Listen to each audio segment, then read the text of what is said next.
are listening to the Heavy Metal Hangover, where the beer is always cold and the music is always heavy. With your hosts wearing jeans and leather, not Cracker Jack clothes, Rex and Duff. Welcome to another episode of the Heavy Metal Hangover. My name is Duff. My name is Rex. And here we are, another week and another episode. And if you're listening, thanks. I don't know. Yeah. Nah. Yeah. Great. Yeah. It's another week, and it's been a busy week for me. I had to go to a conference for work, tons of meetings, and it was a crazy week. I spent the day in Manhattan.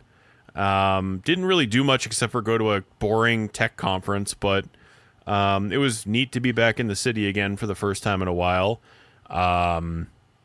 Yeah, so I did. You know, today I got a couple of cool things today. I got tickets to go see Cannibal Corpse in October here in New Jersey in Sayreville at the Starland Ballroom. Municipal Waste is going to open up for them, and I'm excited because I've been trying to see Municipal Waste for a long, long time, and every time they come around my area, they either play in a festival, like I think they played at Vans Warped Tour one year, which I looked at the lineup, and I'm like, yeah, I'm not going to that. I'm not spending all day in the sun in the middle of July to see like Municipal Waste and leave.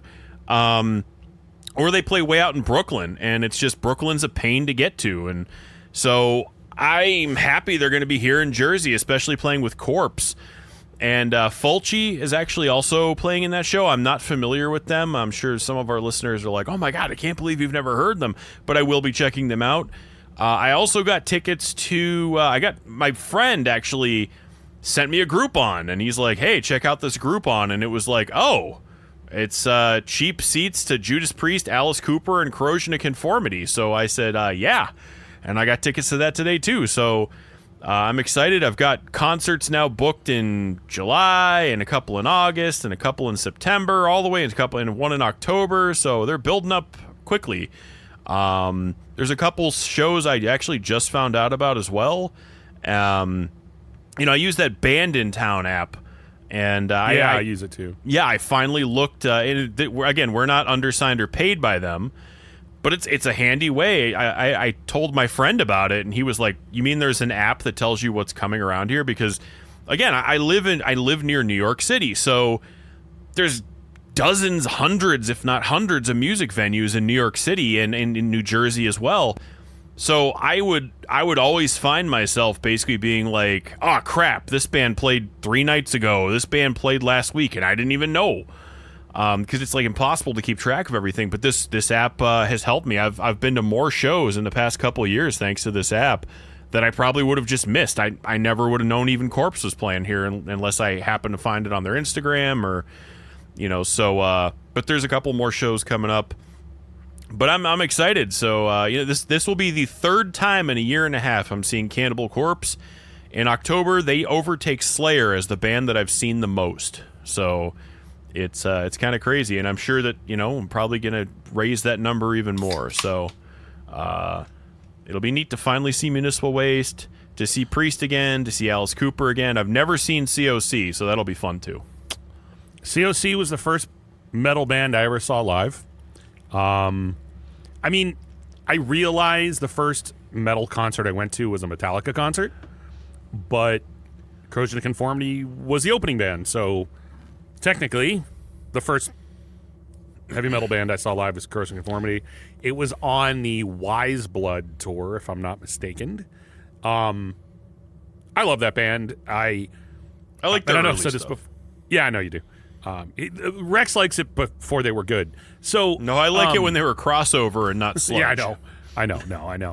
I know I mentioned this, but it's I swear to God, like, when I think of bands I interviewed, I always forget I interviewed Woody. And I forgot about this for probably 10 or 12. It wasn't until we started doing this show. And then one time, even a long time after we did this show, we were talking about them, and I went, wait a second. I interviewed Woody when America's Volume Dealer came out. Weird. Which I like that record, by the way. And their last record, No Cross, No Crown, I think it was called. killer record. It's really good. I would love to see COC. Municipal Waste I've seen 4 times at least. By the way, when I say I don't like COC, I don't hate COC. You prefer I don't their hate their crossover sludge stuff. I prefer their crossover stuff. Their sludge stuff is more kind of like if somebody put it on, I'm not going to complain. I just really don't ever listen to it like myself on purpose. Yeah, I really dislike their early stuff. I like no look. Admittedly, I don't guess. I don't get into COC until Blind. You know, once Blind is great. Deliverance Deliverance is so good, and I mean, I like everything they've done since Blind. I can comfortably say I like them all. They don't have a million albums. It's not like they're a band that put albums out all the time. But Blind, Deliverance, Wiseblood, they're great. America's Volume Dealer is a little different. It's a little more radio friendly, but so what? It's a good album. I always think of Congratulations song. We used to play that all the time. I remember that song. Yeah. It's a little more radio friendly, but again, who cares? It's a great song. I mean, they're not gonna. Songs like Albatross and Clean My Wounds are kind of hard to beat from Deliverance, but hey, great band. Waste, I've seen them. I can think of 4 times I've seen them.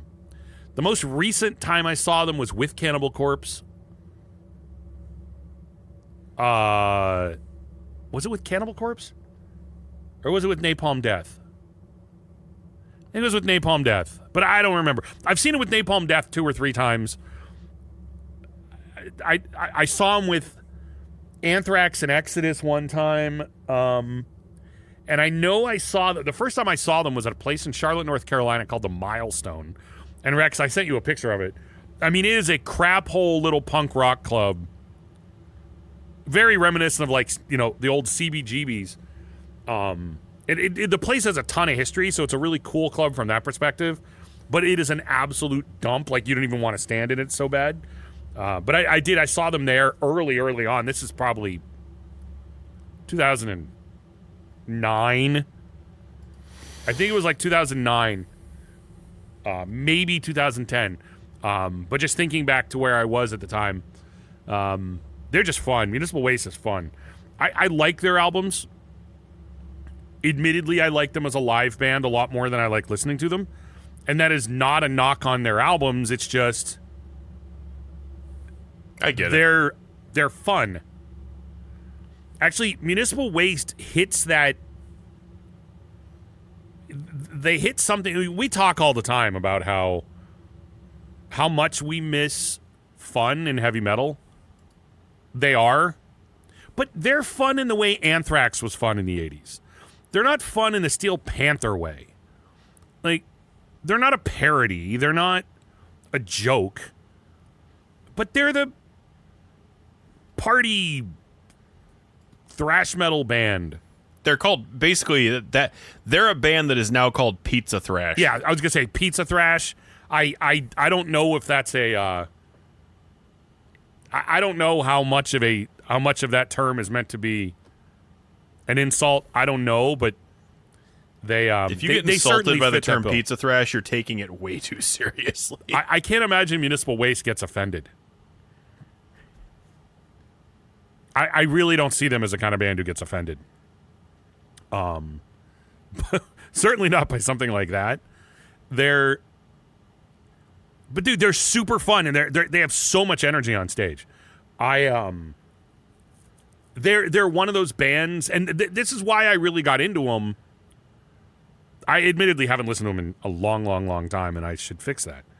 But what got me into them was I heard them because I knew they were playing at the Milestone back when I lived in Charlotte.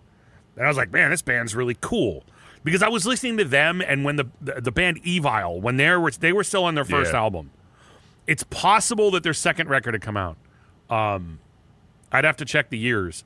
But I'm pretty sure it was still Evil's first record. I don't think their second one had come out yet. But I just remember hearing them and Municipal Waste and being like, wow, there's good thrash bands again. Now, I mean, admittedly, there were other good thrash bands, but there were newer thrash bands, and these were two that I heard that were awesome. And never got to see Eval live. But, yeah, saw Municipal Waste and just loved them, and they've always been on my radar. Anymore, I hate to admit that I don't listen to them very often, but I see them live any chance I can because they're great. Like I said, they're great. They're super energetic. They are on stage exactly what you expect them to be. And the crowd eats them up every time, man. That is a band where, as an opening act, they will get all of the attention in the room when they're playing. So who all's on the lineup? It's Corpse, Fulci, and Municipal Waste, not in that order.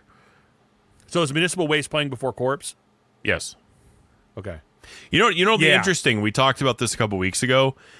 It'll be interesting to see if Corpse plays like a faster, more aggressive set than they have been with like Amon Amarth and Meshuggah. Because the last two times I saw Corpse, their sets were really chuggy and slow. Right. I'm really curious to see if after they play after a band like Municipal Waste, if they come out guns blazing. It's possible. I mean, Municipal Waste is guns blazing the whole time they're on there. And their vocalist has a lot to do with it. He is very old school thrash metal I was going to say, actually, vocally, he's very crossover. But that's actually probably an accurate way to describe him all the way around because he's so energetic. And I'm telling you, man, that guy knows how to go on stage and within 30 seconds have that entire room stop what they're doing and be into it. They are an extremely talented band. And when I say that,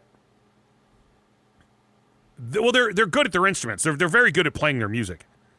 Clearly, Ryan is a great guitar player. I mean, they're a musically talented band. But you're not going to watch them because you think they're technical musicians. They're talented from the perspective of that band takes all of 2 seconds to win the entire crowd over. It happens every time. Every time. I mean, I've seen them where, you're going to have your Municipal Waste fans up front. But I've seen them where, they were playing earlier in the set. They weren't even second headlining. And when you're not even second headlining, and there's going to be half the crowd who has never heard of you before. Especially if you're playing with Cannibal Corpse or Napalm Death or something, and you're like a crossover thrash band, there's going to be tons of death metal guys. And their ability to win, I mean, and I know, Rex, you believe me, and I don't think you're going to question this. That being said, I would be shocked if after the show you don't come on here and say Municipal Waste totally won that crowd over in seconds. Now, I don't want to say they're going to steal the show because it's Cannibal Corpse, but on the other hand, a lesser band than Cannibal Corpse, Municipal Waste would probably blow them off the stage. They're just on fire, They're a band full of, I don't know, what do you want to say? They're full of piss and vinegar and probably a lot of alcohol. Yeah, probably. No, I mean, seriously, I don't know how to better describe them. And they're cool guys. I've talked to their vocalist a couple of times, like every show, because they're a band that's always, you'll see them hanging. They're not a band who sits in the bus. I've always seen them, out and around at their merch table, and I've seen them do that every time I've ever seen them. But they're from Richmond. They're from Richmond, Virginia, and that music scene. Maybe I'm wrong, but it is probably the strongest metal scene in the country. Or I would maybe not today. I don't know if it still is, but it was for a long time. Got to figure Gwar's from there, but Lamb of God's from there. Municipal Waste is from there. Some of those Richmond metal fests are a pretty big deal. It's a cool city. I've never been there, but I mean, it's a cool city from that perspective. So I mean, you'll have a blast. I mean, not that you're Not that you're questioning it. I'm more telling listeners, if Municipal Waste is on a set, or if they're playing a set on a show, just go. Just go. If you hated Cannibal Corpse, I would say go to the show and leave before Corpse. Like, if you hate them and you don't even want to be there for them, fine. But go see Municipal Waste. They're incredible. Municipal Waste is going to F you up. They, sometimes a band writes a song that just kind of puts it all out there, but kind of gets to the point. Well, that gets to the point. So that's super cool. I'm glad you're seeing it. I don't believe that show's coming anywhere near me. The one that is, never mind. No. Never mind. I was thinking of something different. One of our listeners messaged us about a different concert, which I just talked to a friend of mine yesterday. I think there's a tour date that's only going to be like an hour away from me. Is going to be Jeff Tate doing Operation Mindcrime. And I didn't actually. I'm going to look at this now. Let me see. I think it was supposed to be him saying it's like he's not planning. Like this is the last time he's going to do it. Though I don't know that for a fact. It is in October. He's doing a couple of he's doing a couple of dates in Central New York. One of which I know is not even an hour from me. And it is Operation Mindcrime, the final chapter tour. Is this him saying? I don't know. I don't know if this is him saying it. It's the last time he plans on doing it. Yeah, okay. According to this, he announces last ever U.S. tour playing Operation Mindcrime in full. I hate when bands say last time. All you have to do is look at Kiss or Kerry King, for that matter. When a band, or Motley Crue, or any of those bands who say they're never doing something again, there's also a big difference between an artist saying I'm never again gonna tour and do this entire record. Bands say they're never touring again, and they go back on that very easily. Jeff Tate saying this is the last time I'm ever going to do Operation Mindcrime in full. Probably not wrong. I don't know when the last time he did it in full was. When the Operation Mindcrime album came out, it was like 88, I think. They did the Operation Live Crime tour where they did the entire record on stage. Okay. But it's not like Queensryche did that forever, because they put freaking Empire out. Empire is their biggest record, not Operation Mindcrime. So as much as fans loved the Operation Mindcrime tour being done in its entirety, once you put out Empire and you sell exponentially, the growth of that record was exponential. I mean, they sold so many more copies of that than anything else that becomes your moneymaker. You're not going to put out Empire and be like, well, we're just going to play Operation Mindcrime in its entirety. Now I know Jeff has done it in the last not too long ago, if I'm not mistaken, but him saying he's never going to do it again, doesn't shock me. A band performing an entire album is not an easy. It's just not an easy thing to do. Especially a record like that, which, when it's a concept album and there's all those storyline elements to it, and and I know it's not like a big stage production because it's Jeff Tate, not, it's going to be smaller venues, but there's still a performance aspect to it. I would believe that he might not ever do it again. Now, he will clearly continue to play songs off of it. I can't see him never playing I Don't Believe in Love again, or, whatever. For me, being able to see him do a song like The Mission would just be amazing. You know, I've seen Queensrÿche 4 times, I think. I've never seen Jeff Tate, and that kills me. I just saw Queensrÿche last year, I think. Yeah. They did the whole Warning and the whole EP. Yeah. Which is awesome. I've just never seen Jeff Tate.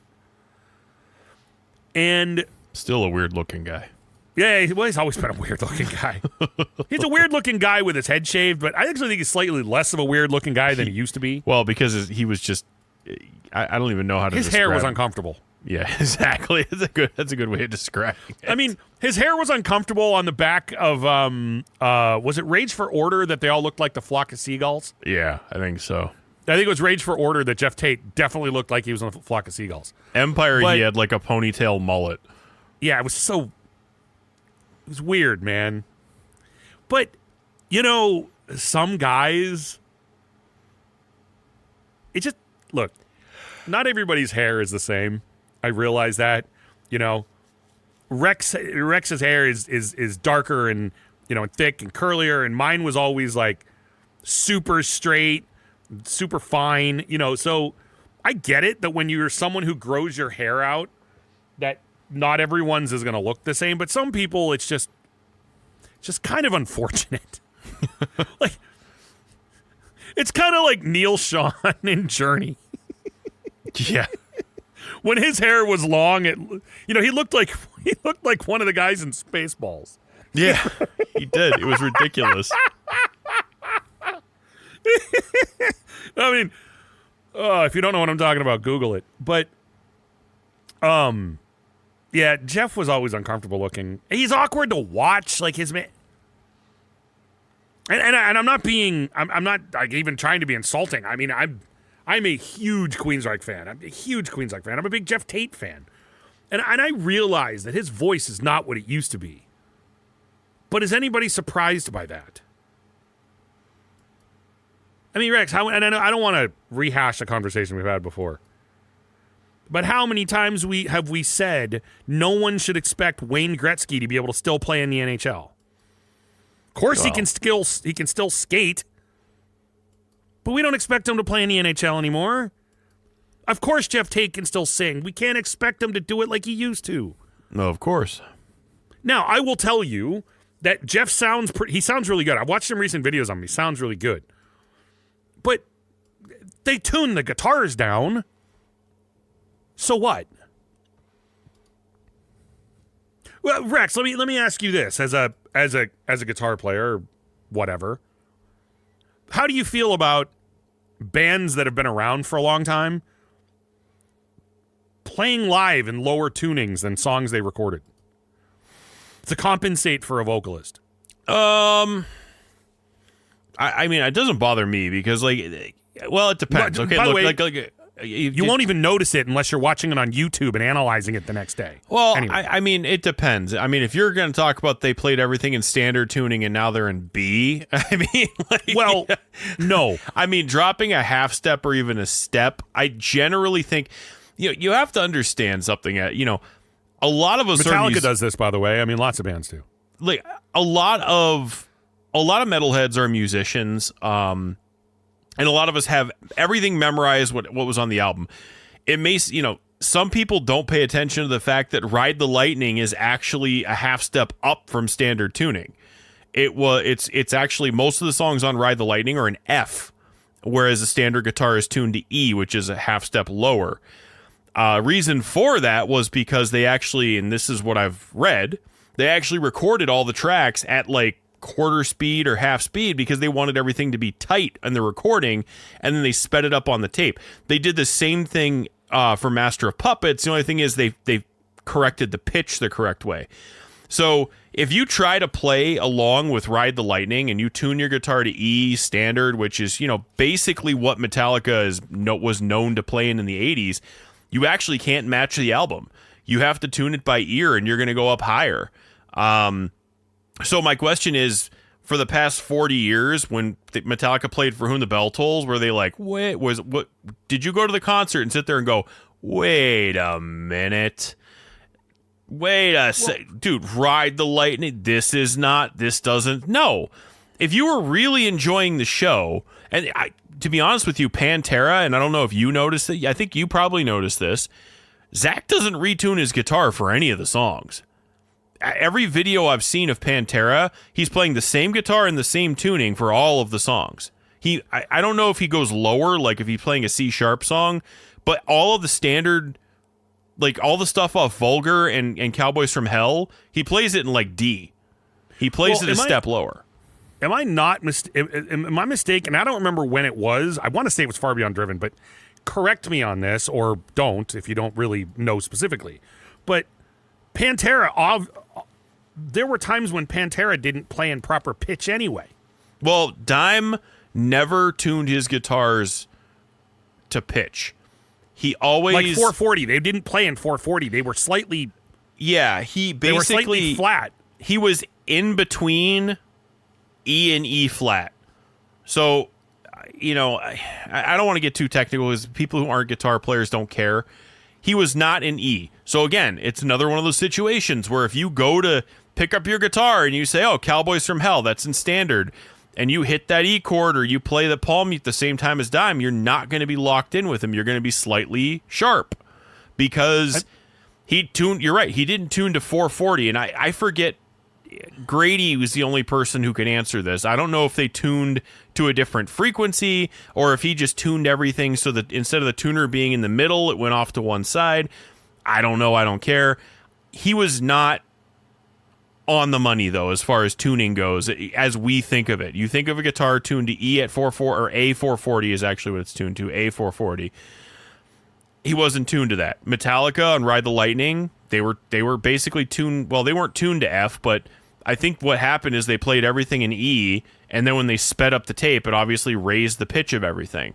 So I've seen videos on this before, and I've played along with Ride the Lightning myself. It's not in standard tuning. Now, and that actually shocks a lot of people when they're like, wait, Metallica slowed down everything and then sped it up in post to like so it would sound. Yeah, as a matter of fact, they did. And no, I'm not saying Metallica can't play their own songs. They played them live, I mean, in front of everybody, sometimes at like 1.5 times the speed. So don't confuse it for anybody saying Metallica can't play their songs. They did it in the studio because they wanted everything to sound tight and sound nice.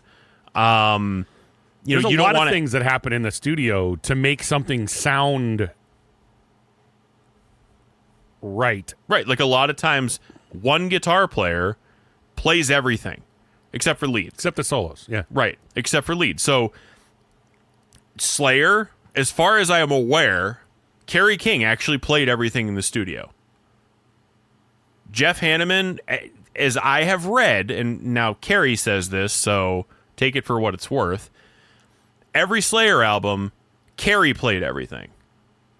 Jeff didn't actually record anything but his lead parts. Now, Jeff wrote a lot of it, but Kerry actually played it. And the reason for that is because when you're recording an album, you want everything to sound locked in. Like, you don't want subtle differences in the playing. And if you listen to a live album that's recorded, like for instance, a Decade of Aggression, if you listen to that, you can actually hear subtle differences in the way that Jeff and Kerry play things. And it's not like, oh, they sound like two completely different, they're playing two completely different things, but you'll notice just little things like it's hard to explain. But guitar is that kind of instrument, though. It's an instrument where every tiniest little thing in the way you play,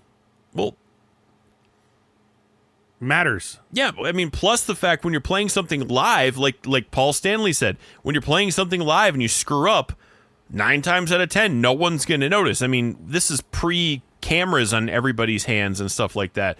Well, if you're running across the stage and you hit an F instead of an E and you quickly correct yourself, 9 times out of 10, no one's going to sit there and be like, dude, you remember when we saw Kiss last night and Paul Stanley hit the wrong note for half a second? Yeah, man, I remember that.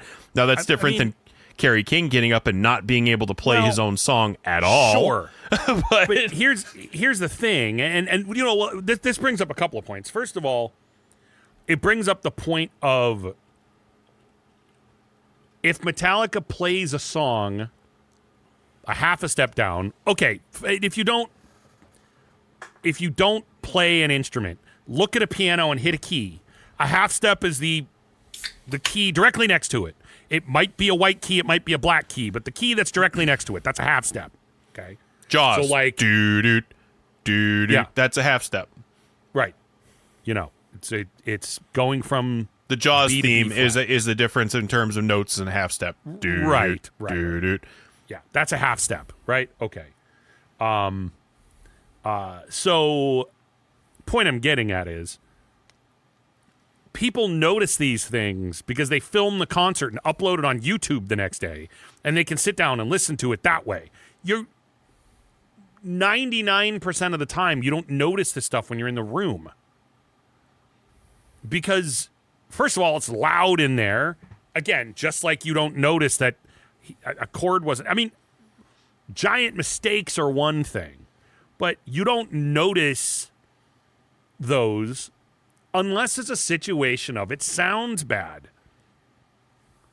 I will give you an example. You know what the best example of why bands tune their stuff down?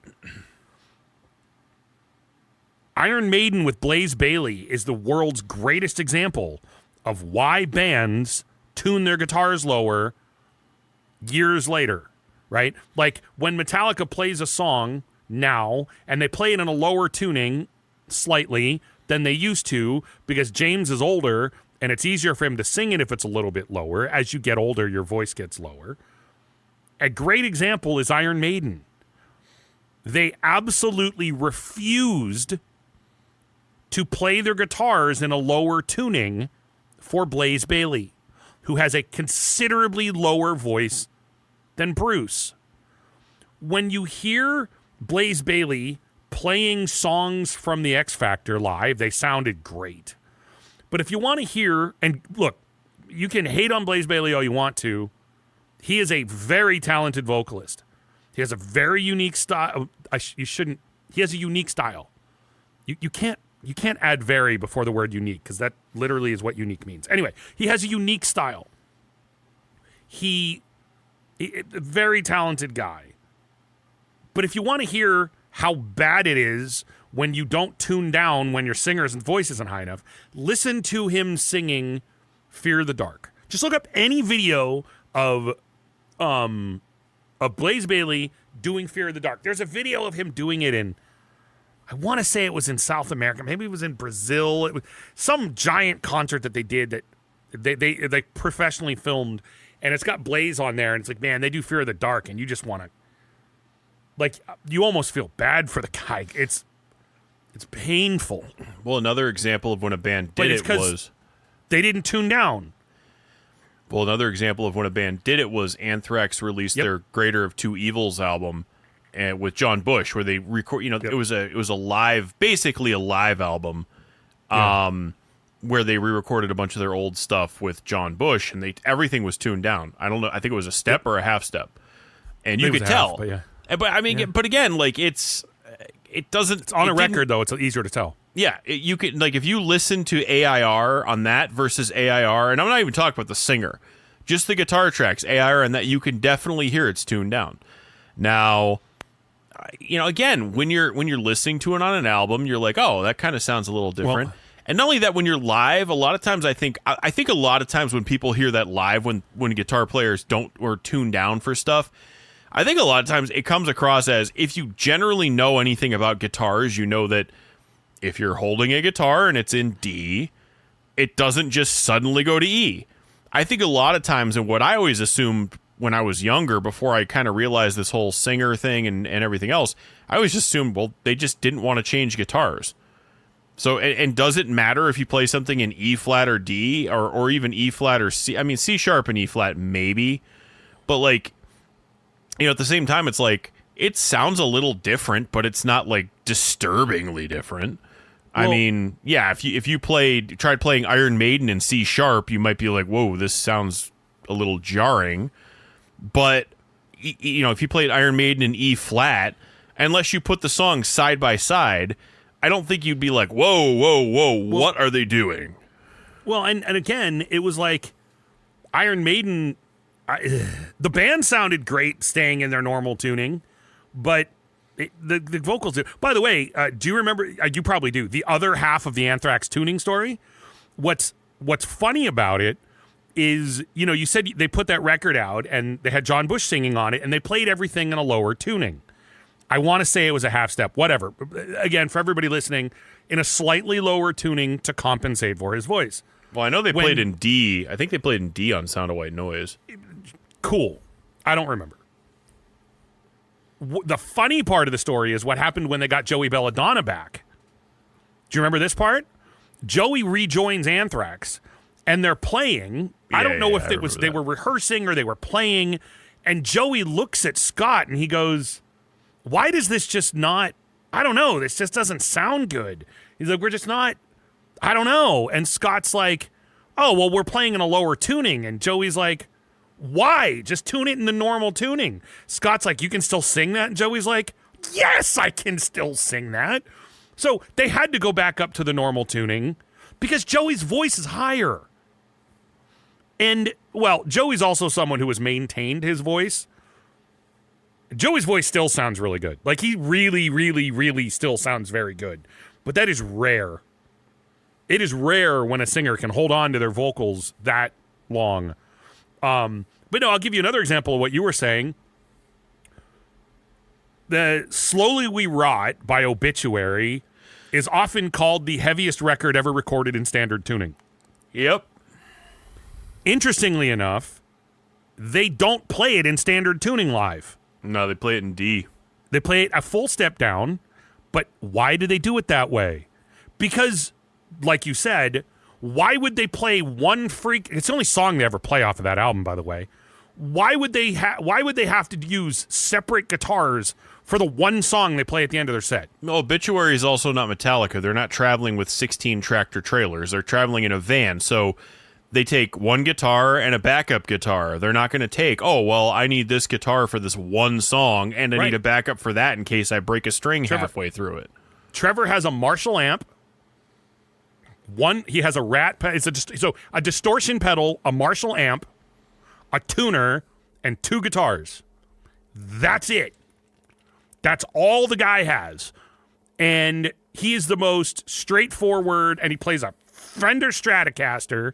With the tone turned all the way down. With the tone turned all the way off. Because when he was a kid, he wanted his guitar to sound evil and heavy, and that's the way he figured out how to do it. It's kind of weird, but it works for them. But anyway, what I'm saying is, Obituary plays Slowly We Rot in a lower tuning just so they don't have to change it. They can't play everything else they ever wrote in a higher tuning. And dude, listen to Slowly We Rot live. You don't realize, oh, screw you, John Tardy. You must suck. You can't do that in His E voice anymore, has actually gotten higher. Even he says so. Dude.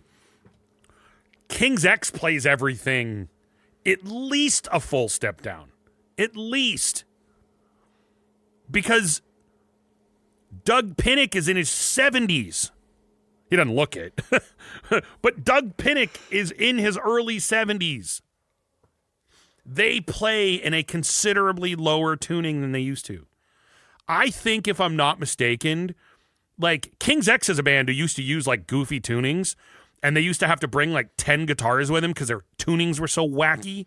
Now they basically they play everything in D standard, and I think they play it in drop C.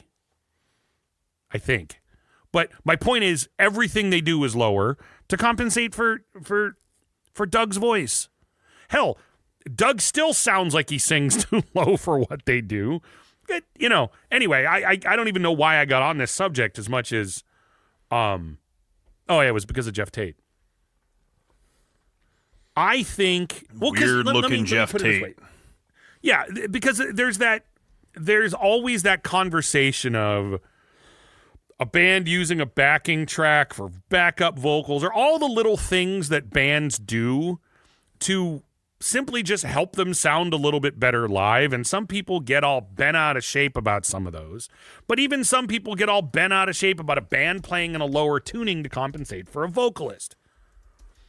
I don't know about anybody else, But I would rather someone sing the national anthem in a lower key than sing it in the key it was written and sound like garbage doing it. By the way, if you're not in the United States, the national anthem is not an easy song to sing. It's not. Regardless of what key you sing it in, it's not an easy song to sing. But my point is, if you try to sing that and it's way too high for you, it's going to sound like turd.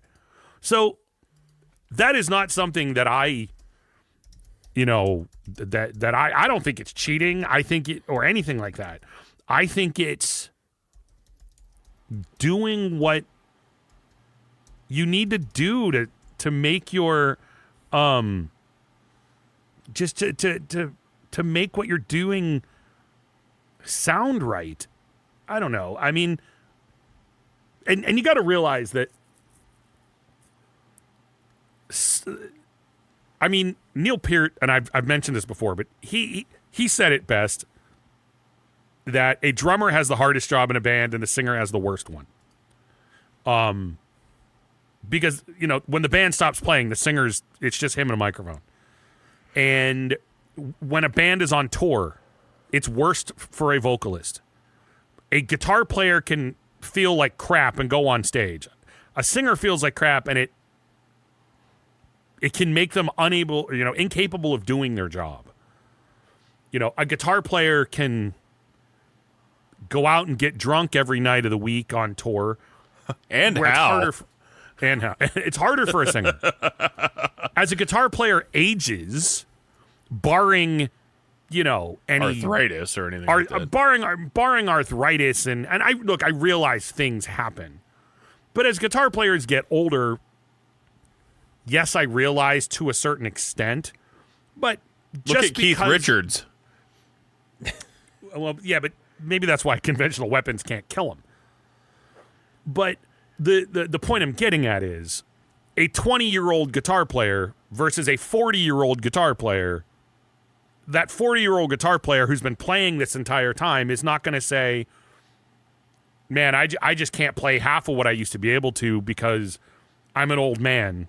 Again, I realize there's circumstances, but where almost any singer, the difference between 20 and 40, regardless of how much you kept your voice in shape. People have always noted that Bruce Dickinson his is changing now, but Bruce had incredible longevity with his voice, but even his voice changed. And look at Halford. If you ever look at their set lists, he plays Painkiller because he's basically required to, but they always put it at the end of the set. And if you look at pre-set lists, a lot of their set list is his mid-range stuff. He's not doing Painkiller the entire set anymore. He can't. What? I'll tell you what else is interesting about Halford. Now, he does do a lot of the mid-range stuff, but what's funny about Rob Halford, hitting the really high notes is not so much his problem. It's like he can hit when there's a song and all he has to do is hit one giant high. He can do that just fine. Well, that's why I said Painkiller you can tell he struggles with, because I remember that's just all that way. The last couple times I saw him when he played Painkiller, he basically did the entire verse hunched over in the middle of the stage. Dude, he tucks his chin in and everything else. He's not like before where he's standing there with his riding crop up in the air going faster than a bullet. Well, if you watch Rob Halford, he hunches over when he does high notes. Yeah. It's what he has to do. Do you know what Danny Filth does? I know. I don't know if he always does this, but I saw Cradle of Filth, and I was in the front row. I am telling you that Danny Filth has like a vaporizer of some sort. I don't know what you call them. Every moment the guy is not singing and he walks off stage, he's breathing into a vaporizer. He's sitting back there breathing through it. Now, I don't know if Danny Filth vapes. Yeah, no. Well, I don't know. Is that what you would call it? Like a humidifier? Like the guy from Lorna Shore? No, not. Yeah, he doesn't vape like that. Does I Danny don't know, is that Filth what you take call- all of his pictures holding his vape? Oh, God, that drives me nuts. Well, okay, I guess. You know what, though? Let's say this, though. You and I were just talking about this the other day. Like, how many bands back in the 80s took pictures of themselves with a cigarette to look awesome? To look, I like how you didn't say to try and look cool. You said they had to take pictures with a cigarette to look awesome. Well, no, because it's funny because that's what they were. They were like, "Oh, I'm going to look." Well, look, we always joke about the Overnight Sensation album cover Where he's going off. He's going to town on that thing. where Lemmy. It's the only like album with Lemmy shaved. So Lemmy doesn't have facial hair. So to make up for it, they have Phil Campbell go to town on a cigarette. Dude, if you don't know what I'm talking about, Dude, he's like pulling that thing from his toes, man. he is going to town. He is trying to suck a golf ball through a garden hose, man. He is. He's trying to finish that cigarette in one drag. Man, I mean, My question is, how many times did he have to take that picture? Yeah, see, there's two ways Phil, to we're look going to at need you to light up another one. There are two ways to look at it. Either it took them all day to get a picture of Phil with a cigarette to that level, or he was just doing that anyway. They're like, Phil, we need a picture of you for the album cover. He just turns, it's like in Zoolander when he does Magnum, he turns around and he's got the cigarette sticking in his mouth. Oh my God, Magnum. It's like, and again, not to shift topics, but what the hell? It's funny to make fun of cigarettes on albums covers too. Like, that Stephen Dancing Pearcy Undercover. on Dancing Undercover. That was posed. Yeah, Stephen Pearcy's like, wait, let me grab a cigarette. What was the other one I sent you? Didn't you send me Eddie Money? Eddie Money was one of them. He's smoking on one of his albums. Which there's another one though. Warning: What's that? Contains smoking. Contains smoking. Well, but the reason I mention this is I make fun of the vocalist from Lorna Shore, who, look, folks, let's get two things out of the way. I recognize they're a talented band, and I recognize that I don't like it. Secondly, I recognize that I'm old, especially by today's metal standards. I listen to what is it, like dad metal or old man metal or whatever the word is. I realize that. I realize that the metal I listen to is generally from the 80s and 90s. Again, I like some new bands, but that's where I am. And I realize I'm old. So me making fun of a band posing with a vape, I think it's ridiculous and stupid. But in total fairness, look at how many bands used to do the same thing with a cigarette, and I don't know what it was. Like, why did they either Stephen Pearcy couldn't bother putting the cigarette out long enough to take the picture? No, but the thing is, he wasn't just like hanging out of his mouth. Like they were like, come here, Stephen. He's like, hold on a second. Oh, that was it. I sent you a cover by Rhett Forrester. And he's just like standing there, and he clearly he's trying to make it look like somebody said, "Hey, Rhett," and he's like in the middle of smoking, and he like just turned to look, but he clearly was like, "Hang on a second, guys. All right, now I can take the picture." Like clearly, like it's just so freaking ridiculous. And how many? And it wasn't always album covers. Sometimes it was band photos. Oh, okay, everybody stats smoking. There's no way all of those guys were like, I kind of feel like having a cigarette all at the same time right before the band photo. The one exception is I've never. Well, okay, I realize now the world is different, but in the 80s and early 90s, I don't think I ever saw a picture of Slash without a cigarette. No, he quit. That being now, said, but he smoked the entire time on stage too.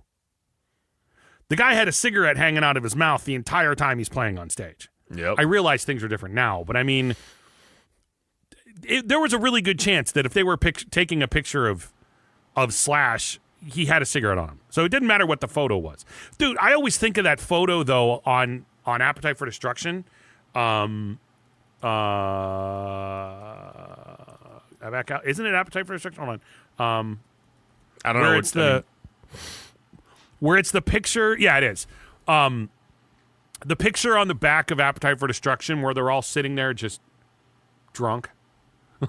like they couldn't sober up long enough to take the photo. Which is just, awesome. Slash is totally just wrecked in that photo. He's got his bottle of liquor but it is funny when they, like the one of Eddie Money, he probably literally just had a cigarette in his hand when they took it. It's definitely not Stephen Piercy. They're like, man, God, Stephen Piercy, you look like a dork. Or wait, maybe Stephen Piercy, I have an idea. What? Stay with me. Smoke. You know what would be cool? If you were, wait for it, smoking. I mean, parents don't like it when people smoke. it's like, how do we sell more records than we did the last one? Hey, I don't know, put somebody smoking on the album cover. It's like, well, the last record was like Invasion of Privacy had, it had a hot piece of ass on that. It was like there were some boobs on that album cover.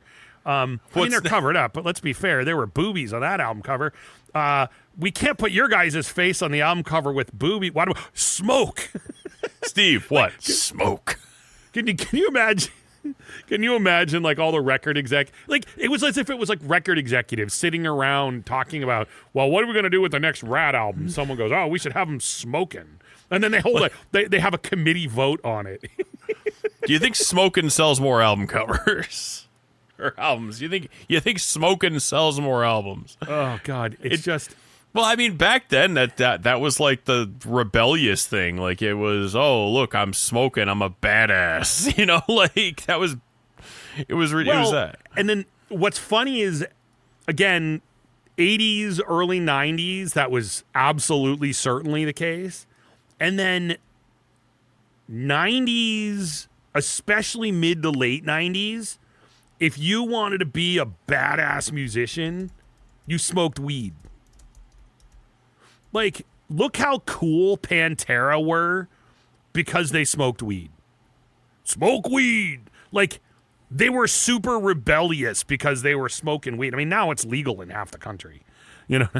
It's like, I'm smoking weed. Ooh, what a rebel you are. Because, yeah, again, having a picture with a cigarette in your mouth stopped being cool. But man, if you were toking the reefer on an album cover... here we go. Now, if you want to be cool, you vape on an album cover, or I don't know. Will, is that? I don't remember. Is that his name? Will, the dude from the dude from Lorna Shore. Well, whatever his name is. I couldn't tell you. He's the dude with I call him the vape guy because I can never remember the band's name. I just remember he was the guy who vaped. Is vaping still a thing? I don't know. I'm out of touch. I don't go to places where people would vape, so I don't know if I don't know if it's legal in New York to vape at a bar. I don't know. I don't go to many bars anymore. I don't think you're supposed to, but like people do it all the time. Like, I don't know. People do it all the time though. Yeah, I think it's legal. I don't really care. I don't think about it, and I don't really go to bars very often. I know it doesn't sound like the truth, but it's because I just don't go to bars very often. I live near one bar, and they close early. They close at like 9:00 most of the time, and so I don't go there all that often. And when I do, I have a beer or two and go home. And any other bar that I would go to, I'd have to drive, and that kind of defeats the purpose of going to a bar. I mean, I'll go somewhere and eat dinner and have a beer, but it's like, if I want to go out to a bar and have some beers, I'm not going to go there if I have to drive to it. I have this weird don't drink and drive thing. It's a weird thing. I don't think it's very weird. I know. Maybe it's not. I have this weirdo thing like, don't try and kill anyone.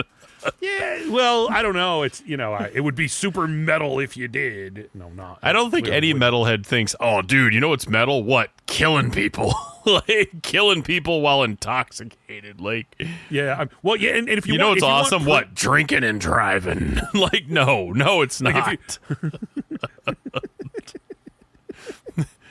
Like, it is the only thing Vince Neil ever did worse than his vocals. Yes, and it was incredibly worse. And the fact The that he only only thing served worse 30 days. The only thing worse than how Vince Neil kills their songs live is, Razzle. It's like on the things he did worst by in his lifetime. The only thing worse than his own vocals on stage. And I'm not making light of what happened to Razzle. I'm making fun of Vince Neil for being a horrible human being. For being a piece of crap. So let's just make something clear here. Whenever we make fun of something Vince Neil did, we're not making fun of the person he did it to. We're not making fun of the situation. We're making fun of Vince Neil. No, yeah, and I'm not making light of the fact that what he did with Razzle. I'm making light of the fact that he's a horrible person, and that's why I don't have any problem making fun of him. I mean, even take that out of the equation. His live performances they're plain and simple insulting. There's a difference between I had a bad night. Big Mac 103. Dude, that's called not even caring. That is called just being like, Big Mac screw these 103. People. Dude, it's bad. It's real bad. Vince Neil is bad. Anyway, folks. What wasn't like one of the misunderstood lyrics? Go behind the bleachers, gotta pee. Big Mac 103 or something like that. It reminds me that what it all reminds me of is that scene in Love Actually when he's listen, kids, don't buy drugs. Be a rock star and they give them to you. God, I love that. Hey, kids, it's your Uncle Billy. Don't buy drugs. Be a rock star. They give them to you for free. And you have was it Brian Dunkelman that was on that? Wasn't it Brian Dunkelman that was on that show? I'm trying to think. Maybe he was. Maybe he wasn't. I don't know. On that in Love Actually, with the show that they were trying to do. Yeah, he's in Love Actually. Brian Dunkelman is there's two hosts on that show. Brian Dunkelman. Here's a fun little piece of trivia, folks. He was the he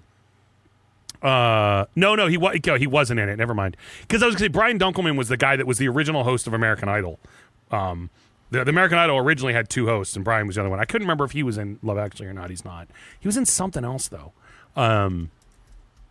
That was kind of a spoof on American Idol. Anyway, forget about this. No one cares. But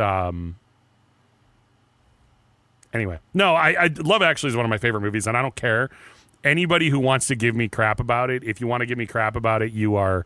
I don't care because I love that movie. I think it's hilarious, and that's just the truth.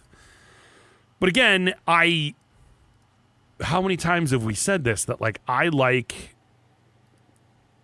sometimes I like things to be a little more lighthearted, and circling back to Municipal Waste earlier.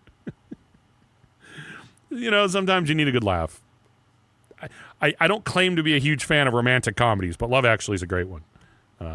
Take that from me. Take that from your Uncle Billy. I love when he writes, "We have little pricks on the glass." Sorry, that movie's funny. I don't mean to laugh about that too much. Anyway. By the way, I'm seeing Alice Cooper later this month. I don't remember when. I'm seeing him in September. I am with Priest. I'm seeing him later this month. You're good. Well, okay. You the Alice Cooper show you're talking about is who? Priest, Corrosion Conformity, and it's that show. Okay. Yes. I am going to see Alice on a headlining show in May, later this month. I mean, where it's one of his theater shows, which are super fun. speaking earlier about having to cheat for vocalists, Alice Cooper is a great example of a band who doesn't really have to do much because he never sang to begin with. Alice was never much of a singer. He still sounds great live because he was really never much of a proper singer. Yeah, he sings, but I mean, he was never doing high notes, and he was a performer. His voice is more melodically talking than it is like proper singing. So if Alice anybody pretty much goes like this the entire set. yeah, and it's awesome. Oh, I'm not criticizing him. I mean, it's clearly worked. Well, yeah, and Alice's vocals have always sounded awesome, but he doesn't need to. He's not a, he's not a singer who's trying to sing super high, or he just does. Even his elected, thing. he's just, I want to be elected. It's like straight across the entire time. And, no one would. The guy was born in 48, you know what I mean? He's not young. Although, he does put a little bit of enunciation on, You're with your baby. You're with your baby. And you're parked alone. I mean, dude, we talk about things that we obsessed over that are random and stupid, but him breaking the glass over his head in that video. it's classic. The man behind the mask video. For no reason, breaks a... And he's out of control, and he breaks a vase over his head. And you're like, oh, man. Hey, Alice, you should do... He is out Alice of control. Hey, Alice, you should smoke. No, I don't smoke. Okay, you know what? Plan B. Vase. Break this over your head. Break this vase over your head. Hey, Alice, you know what would make you cooler? What? Smoke. I can't... Hey, Alice, we need you to look real badass in this video. What should I do? I don't know. Smoke. Smoke. Well, I don't smoke. Okay, break this vase over your head, then. Shut up. Shut up and break this vase over your head. If you're not going to smoke, this is the next best thing. I mean, literally, can we be honest here? We used to make our guitar player with short hair put a cigarette in his mouth when he was taking photos. We would literally be like, nope, you gotta have a cigarette in your mouth. Why? This way, instead of looking like the geek with short hair, this way you look like the guitar player with an ego. Like he smoked, so it's not like we weren't holding him down and making him smoke. We weren't holding him down and punching him until he inhaled, but we made him light up before he took a photo, just so he would look. Hey, you know what you should do? What? Smoke. Do you ever just want to be in the room?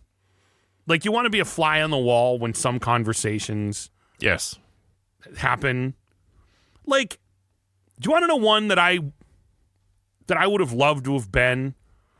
Like, are you telling me that no one, when porno graffiti was being recorded, are you telling me that no one said, has it ever occurred to you that people are going to sing Who Farted when they hear this song? Someone had to have said that. Who farted? Like, someone had to have said they're gonna sing Who Farted to this song. Like, they had to have. And I want to be in the room when someone had that conversation. But certainly things like you should smoke on, like, God, who? If I ever meet Phil Campbell or I ever talk to him, that will be my question. Why did you choose to go off on that cigarette? Why were you? God, it's like, why were you sucking that thing like you were trying to get it to finish early? You know, like I swear. Why were you going off on that like you wanted to go to bed? You wanted to get it over with so you could go to bed. You know? Oh, man. Were you trying to get it to marry you so you could take half its stuff? You know? Like, man. And then you'd never have to do it again. That would be a fun thing to come up with. The most ridiculous and random questions you would ever ask musicians. that you legitimately want to know the answer to? That would I like that is the dumbest question in the entire world and the most ridiculous thing you could ever ask Phil Campbell. But I would ask that legitimately wanting to know the answer to that. I would ask Stephen Pearcy the same thing though, out of curiosity. What was the thought behind you thinking very hard about that cigarette you're smoking? Because he was deep in thought about that cigarette. Like how many different cigarette poses did you take before they landed on that one? I mean, all joking aside, I would actually like to know.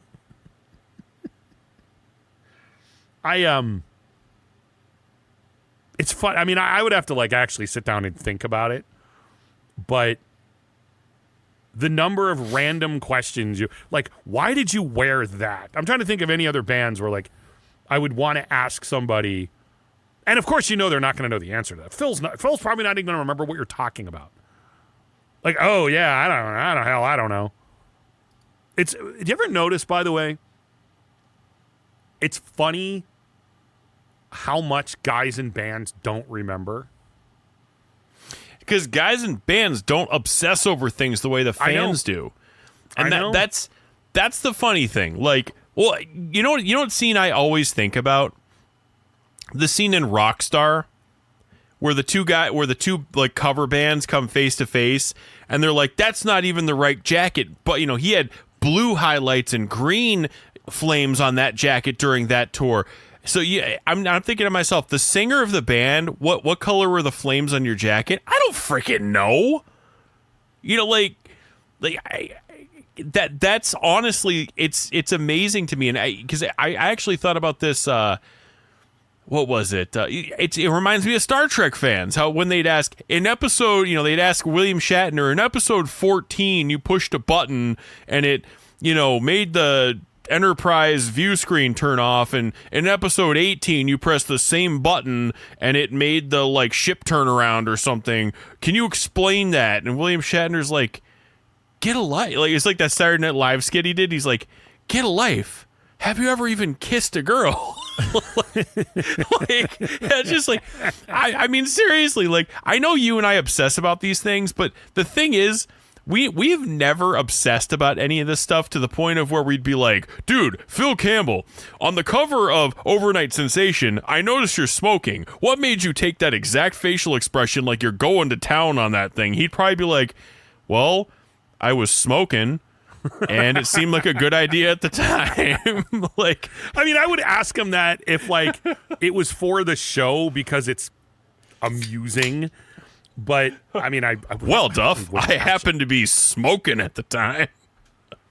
I would make him a trophy that said best smoker award goes to best smoking on an album cover. I mean, Stephen it is Pearcy gets runner up.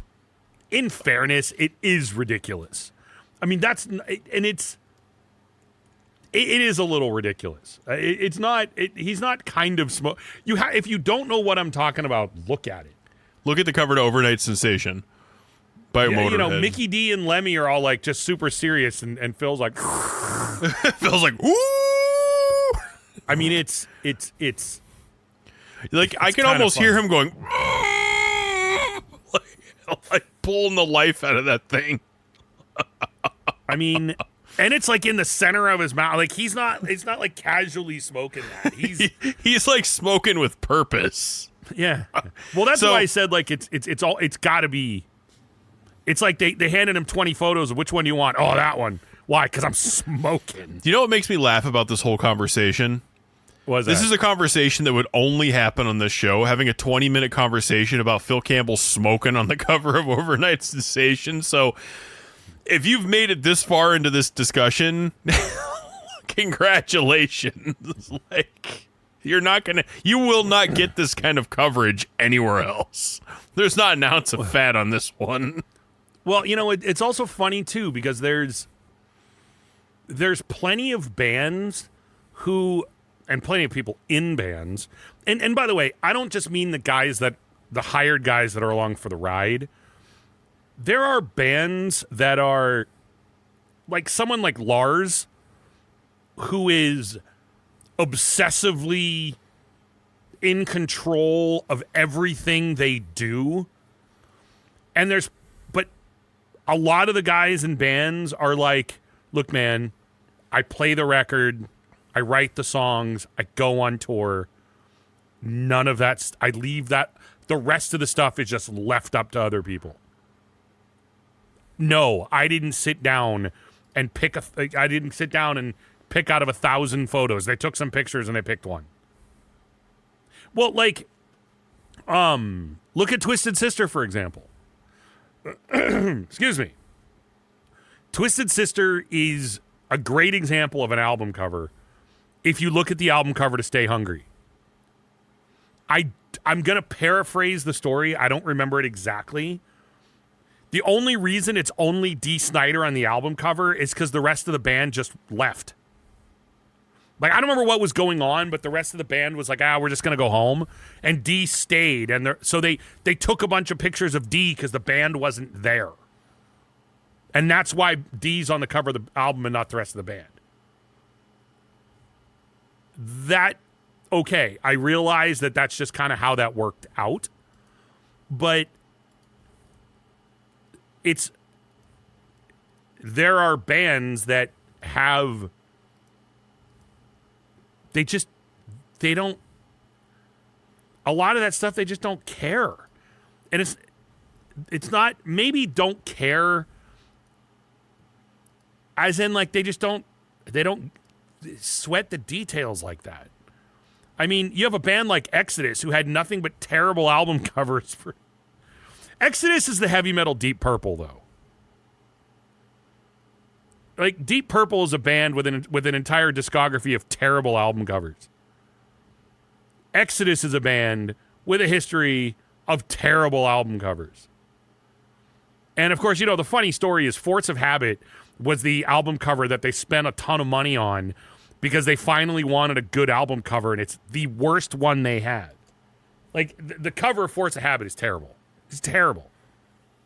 I would argue that that would be, and I get it, we can't do it on the show because it's a pointless conversation on the show. But we've talked about doing YouTube videos before about doing some of our favorite album covers. I would love to do one on some of the worst. I mean, clearly we know, like, Fistful of Metal is one of the worst metal album covers ever. You guys got two, I think that is undeniably one of the worst. What's that? He's got, two left or right hands? I can't remember which. Yeah, two of the same hand. He has two of the same hands. If he didn't, it would still be one of the worst album covers ever. I mean, the dude has two right hands. And it's like, even if he didn't have two right hands, his tongue, it's a horrible concept, it's horrible art, and it's anatomically wrong. Okay. I realize that. Like, Fistful of Metal, the album cover for Fistful of Metal should have been what the album cover to Armed and Dangerous is. I would argue. If you ever see the cover of the Armed and Dangerous EP, okay, look, I realize it's not the same lineup. Well, no, I take that back. You know why I take that back? Anthrax couldn't have made their first album cover Armed and Dangerous because half the band are like 2 feet tall.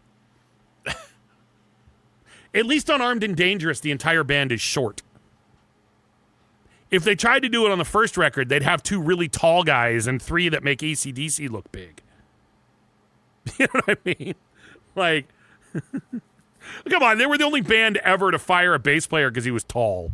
I mean, come on. I shouldn't laugh, but Anthrax fired a bass player because he was tall.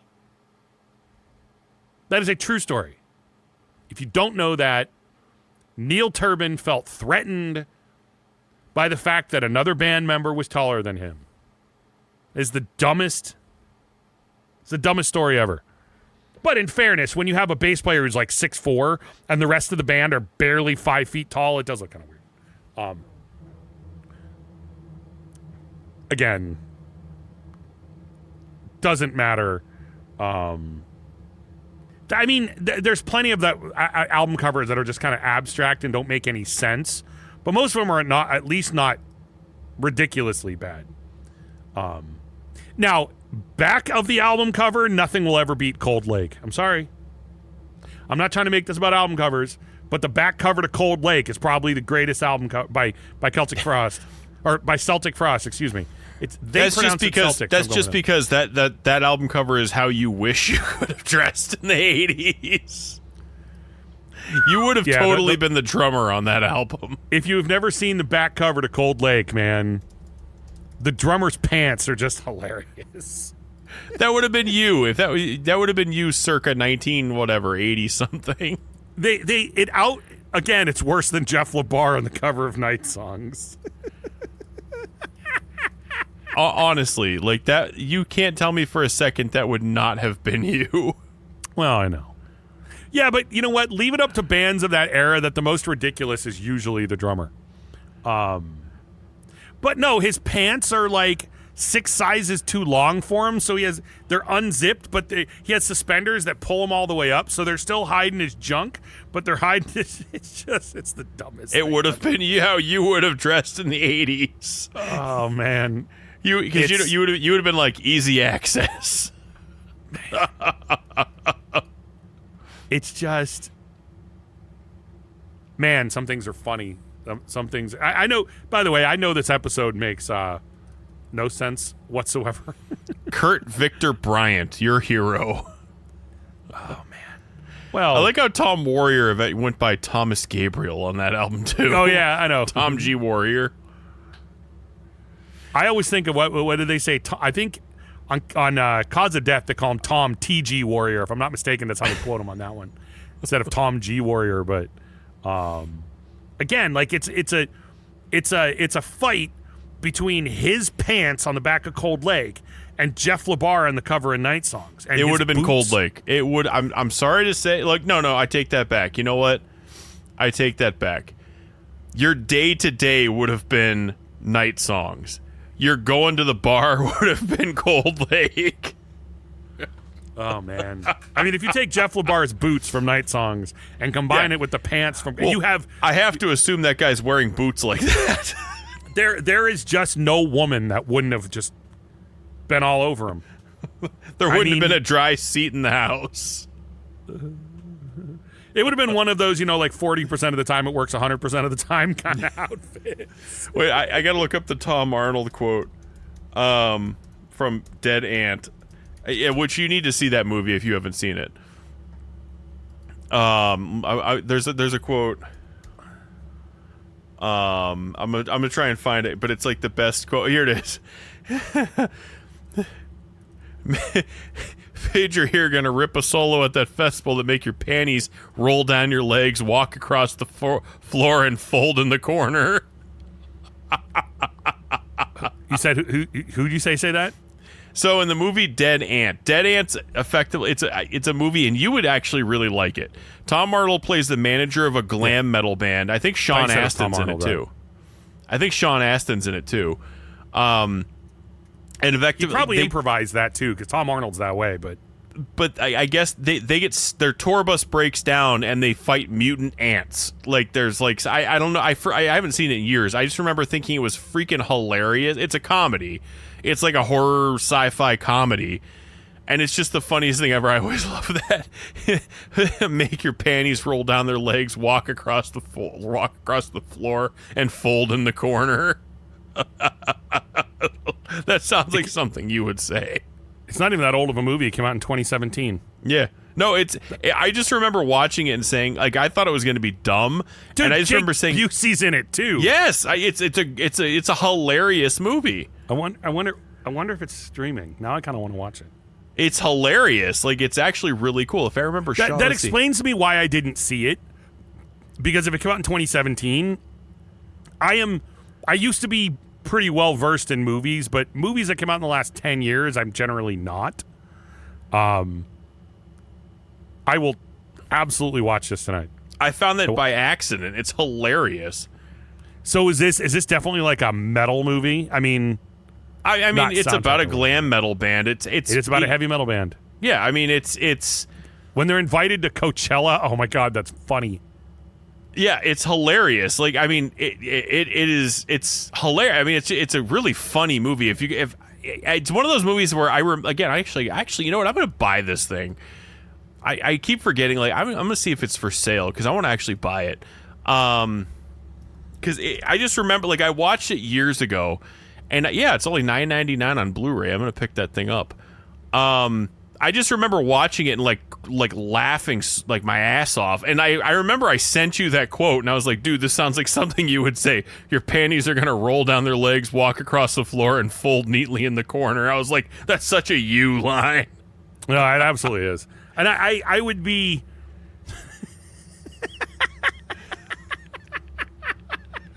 Sorry.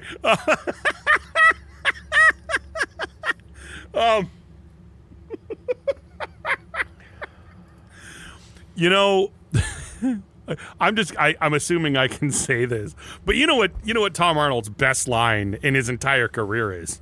It's in my opinion, and I know you're gonna have something different. In my opinion, it's my ex-wife took the ice cubes out of the ice cube trays out of the freezer. What kind of sick bitch takes the ice cube trays out of the freezer? No, absolutely 1,000%. That is his best line.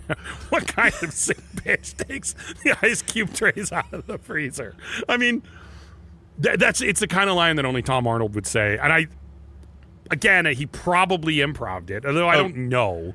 Dead Ant is on Prime Video, FYI, so you can watch it. Well, you know what? Let's say this. I am going to watch that show tonight. I'm going to watch that movie tonight after we record. And I'm going to write this in the notes for next week. Talk about Dead Ant. And I will... dude, it's a movie about a heavy metal band. That qualifies as something worth talking about on here. I will watch it for the next episode. Anyone listening to the show, if you have Amazon Prime, it appears you can stream it for free. Go ahead and watch the movie too, and then I'll tell you what I think about it. And I realize this is not a movie podcast, but this podcast doesn't make a lot of sense anyway. But we talked about this earlier when we started season 2. We said we're going to branch out. We're not just going to talk about music. We're going to talk about metal culture. Movies encompass metal culture, so... Well, and hey, I mean, how many times have we said, and we don't need to go back down the road of Stranger Things and all that stuff, but it is always interesting how, well, actually, I can open this up and easily say, it is always interesting how Hollywood, or the media, but let's just say Hollywood, it's always interesting how Hollywood depicts any subculture that is misunderstood in any way. I mean, honestly. It's actually funny you say this, because I follow somebody on Instagram, Horror Movies and Beyond. She reviews horror movies and stuff. It's like a little, like, it's her like podcast. It's similar to what we do. I think she probably has more followers, whatever. She was talking about like movies where the record plays backwards, and 2 out of the 3 she mentioned were about metalheads and listening to their records and it's screwing something up or causing demons or whatever. And I commented, I'm like, leave it to us metalheads and our evil records to constantly be summoning demons just by trying to listen to some music. I mean, and of course there's the fun and the parody side of it, but on the other hand, it's always interesting. And again, it's not just metal. It's lots of things. I mean, I always think of Little Nicky, like when they're listening to the records and Little Nicky, and he's like, hey, and for those of you who don't know, Little Nicky's an Adam Sandler movie. He plays the son of the devil, and he makes friends with these 2 metalheads, and they're in an apartment listening to music, and they're listening to Diary of a Madman, and they go, Nicky, what's Ozzy saying here? And they start spinning the record backwards, and they go, guys, the Ozman was always straightforward with your message, but wrap your heads around this, and he puts on Chicago. And he starts playing it backwards, and it's like, the streets will run red with the blood of the sinners. And they go, wow, Chicago's freaking awesome. I was watching, I've been watching old wrestling pay-per-views, and I've been watching a lot of WCW. I saw a lot of, no one cares, but I saw a ton of WCW in the early 90s. Because it was on TV a lot, and I loved early 90s WCW. And then, when the NWO got big and like the Monday Night War started, I was watching a lot of WCW when that started, even if I was a WWF fan. Point being, I've been watching a lot of WCW pay-per-views, some of the stuff I'd seen, a lot of it that I missed, and I had to laugh because I want to say it was Cactus Jack, Mick Foley. But I could be wrong that it was Cactus Jack. But anyway, Jim Ross is commentating, and he's like, yeah, this is one of those, he's one of those freaks that probably sits around and listens to freaky stuff like Ozzy Osbourne. And I'm like, oh my God. It was hilarious because it was late 80s, early 90s. And like the easiest way to describe someone who's demented is they probably listen to Ozzy. And Ozzy's like the most tame, Mama, I'm coming home. I mean, I don't know about you, but all I'm saying is if you meet a woman who listened to Ozzy, she's probably the kind of sick bitch who takes the Ice Cube trays out of the freezer. Either that, or she's the kind of chick whose panties will roll down, walk across the room, and fold neatly in the corner. Or if you're lucky, she'll go to town on you like Phil Campbell in that cigarette. Only if you're lucky. Oh, man. This is the, again, I repeat, this is the kind of this is the kind of quality conversation you can only get here at the Heavy Metal Hangover. So I will also add to that what Rex just said. There's a reason this is the only podcast you're going to get that kind of conversation. And I say this for a reason. Because every time you sign on, the pervert's back. Well, that too. But because this conversation is the exact conversation we would have even if we weren't recording. Yes, it is. The reason why we started this podcast was because I'm like, dude, we would have stupid conversations like that. I'm like, dude, we should record this and put it out there. And nobody listens. Like, we get a couple hundred downloads, maybe 300 on a good week downloads. We don't care about that. Like, honestly, we've always said this podcast would be the same if 2 people or 2 million people were listening. And it goes in waves. I mean, there's times when we get a lot, but I don't even check it anymore because we don't care. I don't care. Truthfully, I've always said, like, this podcast is less for me to, I have a podcast. I'm neat. It's more just something, it's something to look forward to at the end of the week, really. We record on Friday, Saturday nights sometimes, and we drink beer and laugh like at Phil Campbell going off on his cigarette. Well, and it's also because we don't, when we did the original season of the show, we had a very strong, we never miss an episode, blah, blah, blah, blah, blah kind of thing. But on the other hand, like, it's a lot easier now because we don't require that. We technically released 2 episodes this week. Yeah, we are totally okay if we miss an episode. And while that sounds silly, it's like if we're not in the mood to do it, we don't. I'm not getting paid. Right. Well, what I'm saying, that's what I'm saying. Like it plays to the fact that we're not doing it for any reason other than because it's fun. But no, seriously, that conversation that we just had is that's just the only difference between the conversation you just heard on this show and the way it would sound like in real life is number one, the lack of profanity. The complete lack of profanity is clear. The second one is the simple difference between we don't stop and explain ourselves when we're talking to. I mean, there's plenty of times here where we're stopping and explaining ourselves, but otherwise. But mostly the lack of profanity. Well, if it's me talking, it's especially a lack of profanity. You're the only person I have ever seen maintain speed in a car, and I'm talking like 35, 40 miles an hour, while leaning out the window up to his waist and giving a double middle finger while screaming obscenities. And I was like a junior in high school. I know you were. I hadn't even been driving very long. It was just a skill that I either inherited, or I was just born to do it. You know, I was like in the passenger seat. Somebody cuts you off. You catch up to them, pull up next to them, lean out of your car, and I like turn to look, and you're leaned out this passenger window, maintaining speeding control with both middle fingers out, screaming upset.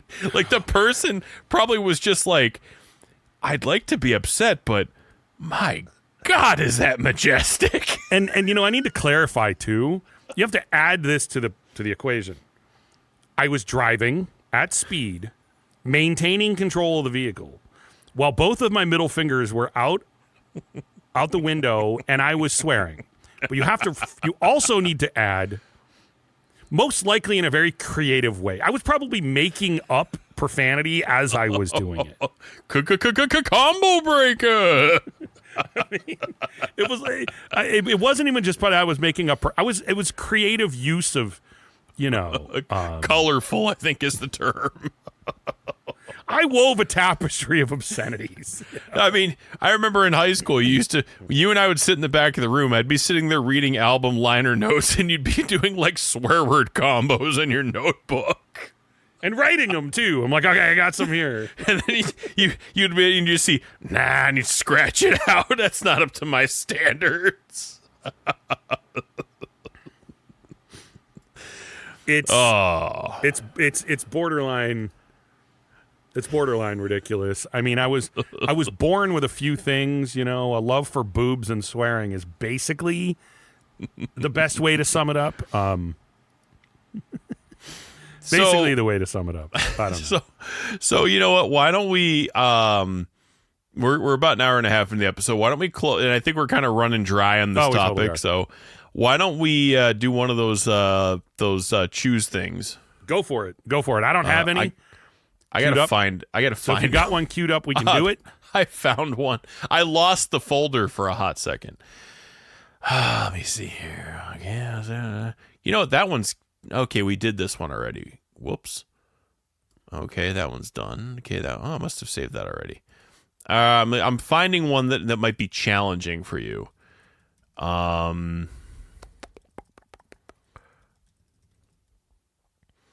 No, I don't think that'll be challenging. I know that your answer to that would be. I'm trying to, again. I'm gonna go. Tell me if we've done this one already, okay? Okay. And we may have. And this actually, I have a feeling this is going to be an easy answer for you, but we can at least talk about the albums. LA Gun self-titled. Did we do this one already? I don't know. I'm going to ask you. Cinderella, Long Cold Winter. Records? What's that? Long Cold Winter by Cinderella. Napalm No, we didn't Death. do this. We did not do this. Go for it. Okay, Stripers. I think. Wait, hold on. No, we definitely did not do one with Striper on it. Okay, here. I'm going to drop this in the chat. Yep. No, we did one with LA Guns recently. That's the only reason I said that. No. I know it wasn't that one. I remember that one. This is cool. What Striper album is that? I'm not as is that that's the is that In God We Trust? Is that what that one's called? Yes. Hold on, I gotta look. I really like Striper, but I'm also not. I'm not as well versed with them. That is their. Oh, I don't even have it in my iTunes. Let me look. Tells you it's been a while. Let me see. It's In God We Trust. Okay, 1988, In God We Trust, which is a cool song. I am looking at a few things. So, okay, go ahead and read those out loud. I think you did that already, but let's Let's take a look. So what? These are all 1988, right? Yeah, I think so. So LA Gun self-titled, Striper and God We Trust, and God We Trust, Napalm Death from Enslavement to Obliteration, and Cinderella's Long Cold Winter. That Napalm Death really sticks out like a sore thumb, huh? Yeah, it's But I know you kind of I have a feeling I can predict where you're going to end up on this. right. But what's funny is, while I don't think that Napalm Death would outstripe would be able to take over, yeah, would Stripe. be able to beat LA Guns or Cinderella. You have a weird relationship with Napalm Death because you don't like grindcore generally. Neither one of us really likes traditional grindcore. Like, I like some bands that kind of fit into that grind, like, but I don't like Scum, for instance. Every person who likes Scum is known as like one of the first or quintessential grindcore albums. I don't like Scum. Carcass's early stuff, I like up like their second album or so. I don't like Recaputrification very much. I mean, I don't hate it, but I don't generally listen to it. But for some reason, Napalm Death, and you've explained this before, and I don't want to speak for you. No, go for it. But you've prefer said not having to do my Napalm job. Death. Mostly, it's their live shows that kind of made you appreciate the band more so than any album they ever released. And correct me if I'm wrong. No. That's absolutely true. And it's also Napalm Death is a band who I don't like anything about them, but yet I like them. Yeah. And what I oddly mean by that is I don't like Barney's vocals from a point of I don't really like listening to them per se. I don't like their music most of the time. And more than anything, I really can't stand the style of music they play. But I like Napalm Death. They're a rare example of it works. You know what I mean? It works for me. But admittedly, it's Barney that I like. And this is what answers the question a lot easier for you, is that I like Napalm Death, and Barney is a major reason I like it. He didn't join the band until the album after that. He joined the band in Harmony Corruption, and honestly, if I'm being completely honest, I like Napalm Death later. Like, I get more into Napalm Death with, like, Enemy of the Music Business came out in 2000. Now, admittedly, that's a timing thing. That's because we were doing our metal radio show at the time when Enemy of the Music Business was brand new, and we played the song "Take the Poison," I believe, was the one that we played on it. And I know the song. I'm guessing that's the one we played because it's the only one I think of as a single off of it. But provided it doesn't have profanity in it. But it's one of those things where just while they're still very grind, I felt like as their career went on, their albums would actually have some songs on it that the song "Taste the Poison," believe it or not, will get stuck in your head. A song like "When All Is Said and Done," which is on what, Smear Campaign? Yeah, Smear Campaign. The song "When All Is Said and Done" on Smear Campaign is super catchy. So I would say that I like modern Napalm Death more than the earlier stuff. That being said, now I absolutely like From Enslavement to Obliteration more than Scum. I appreciate that Scum is what it is. And what I mean by that is I realize that Scum came out in 1987.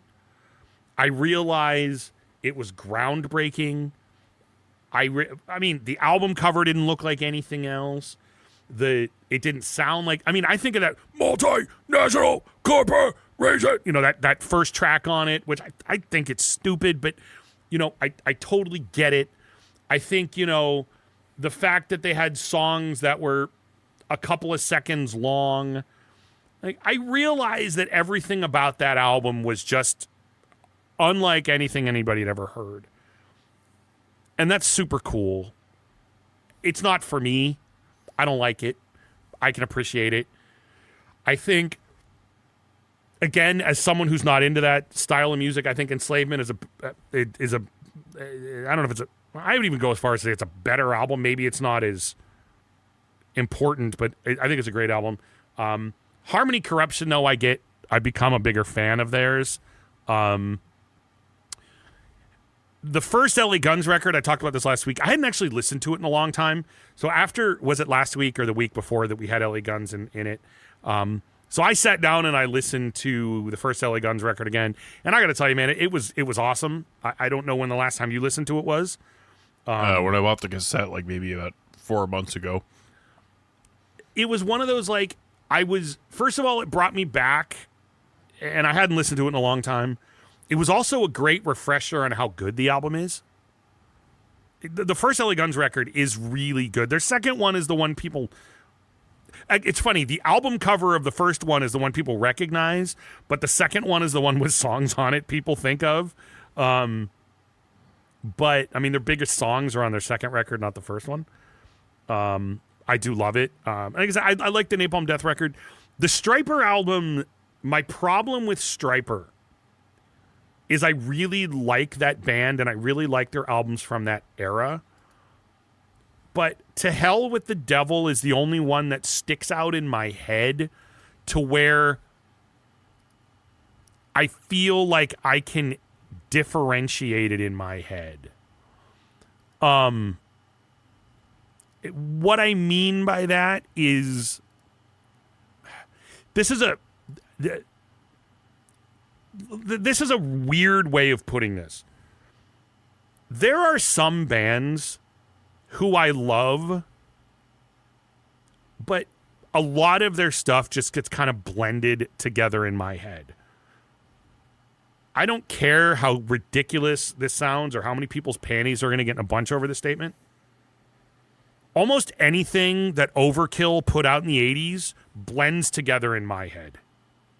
It's just one big pile of songs I really like. If I look at... I know this is a really long answer, but I'm getting somewhere with this. When I look at Motorhead, there are songs... Like, I mean, I realize it's late 70s. Like, you know, I think of clearly the song Overkill from Overkill... Clearly, Ace of Spades from Ace of Spades. But when we get into the rest of those records, off of Rock and Roll, like, I think of the song Eat the Rich or whatever. Like, I think of, there are individual songs on those records that I remember. But for the most part, I love those albums all the way through. But I don't necessarily remember what's on what album. I don't remember what one album sounds like necessarily than another one. They just kind of lump together in my head. Now, admittedly, Motorhead was a band who their sound only really changed when they had lineup changes. They had a couple of different, main lineups. Like the Phil Campbell, Mickey D lineup. It sounded different. It was its own thing. And there's that old saying that your favorite Motorhead album, Motorhead is like SNL. Your favorite one is what was on when you were in high school. Big fan of Overnight Sensation. I really like 1916. I really like Sacrifice. So that, Motorhead is that way. I hate to say this, but Saxon is that way. As much as I love Saxon, they have like maybe 2 albums that I can differentiate the whole record in my head. Other than that, Saxon is a band who has a bunch of albums I really like. I mean, I think of like Denim and Leather and Wheels of Steel and maybe Strong Arm of the Law. Like, I think of those records. But then other than that, I could listen to any one of their albums and I love it. And when I'm listening to it, I'll go, oh yeah, I like that song. Oh, that one's cool too. I remember this one. But they just kind of blend together in my head. Stryper is a band like that, and that is no insult to Stryper, because I know that a lot of bands got made fun of, and I know Stryper got made fun of a lot.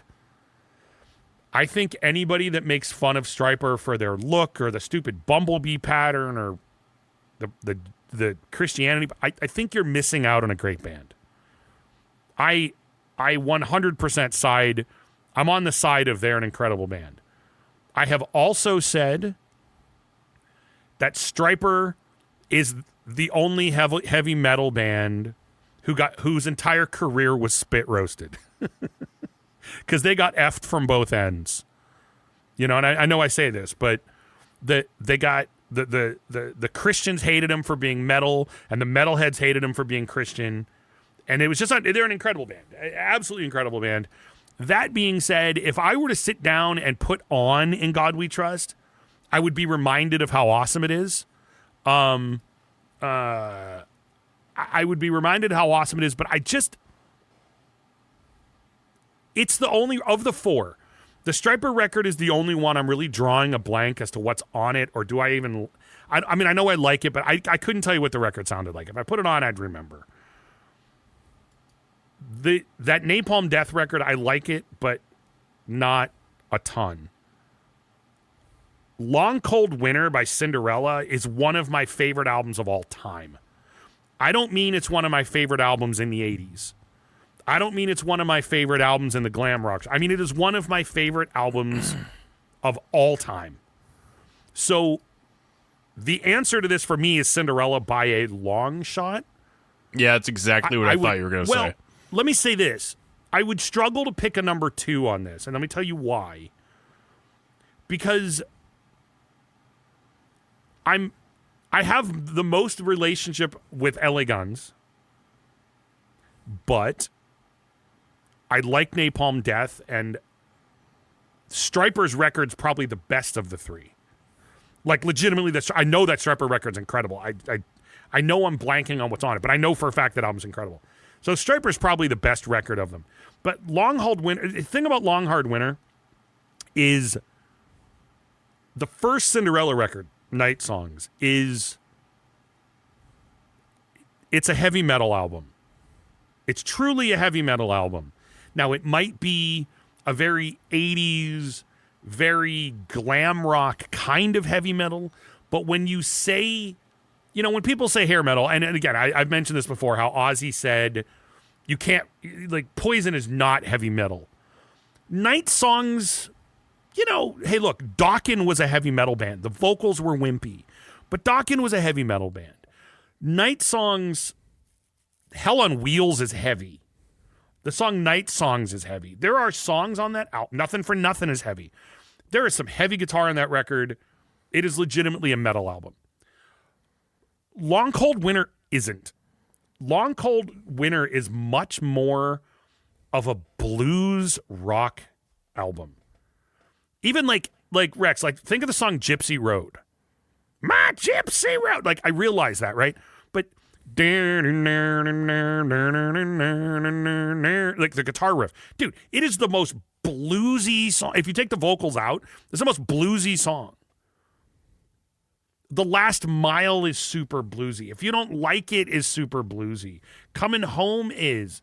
I mean, you don't know what you got till it's gone is the big ballad on the record.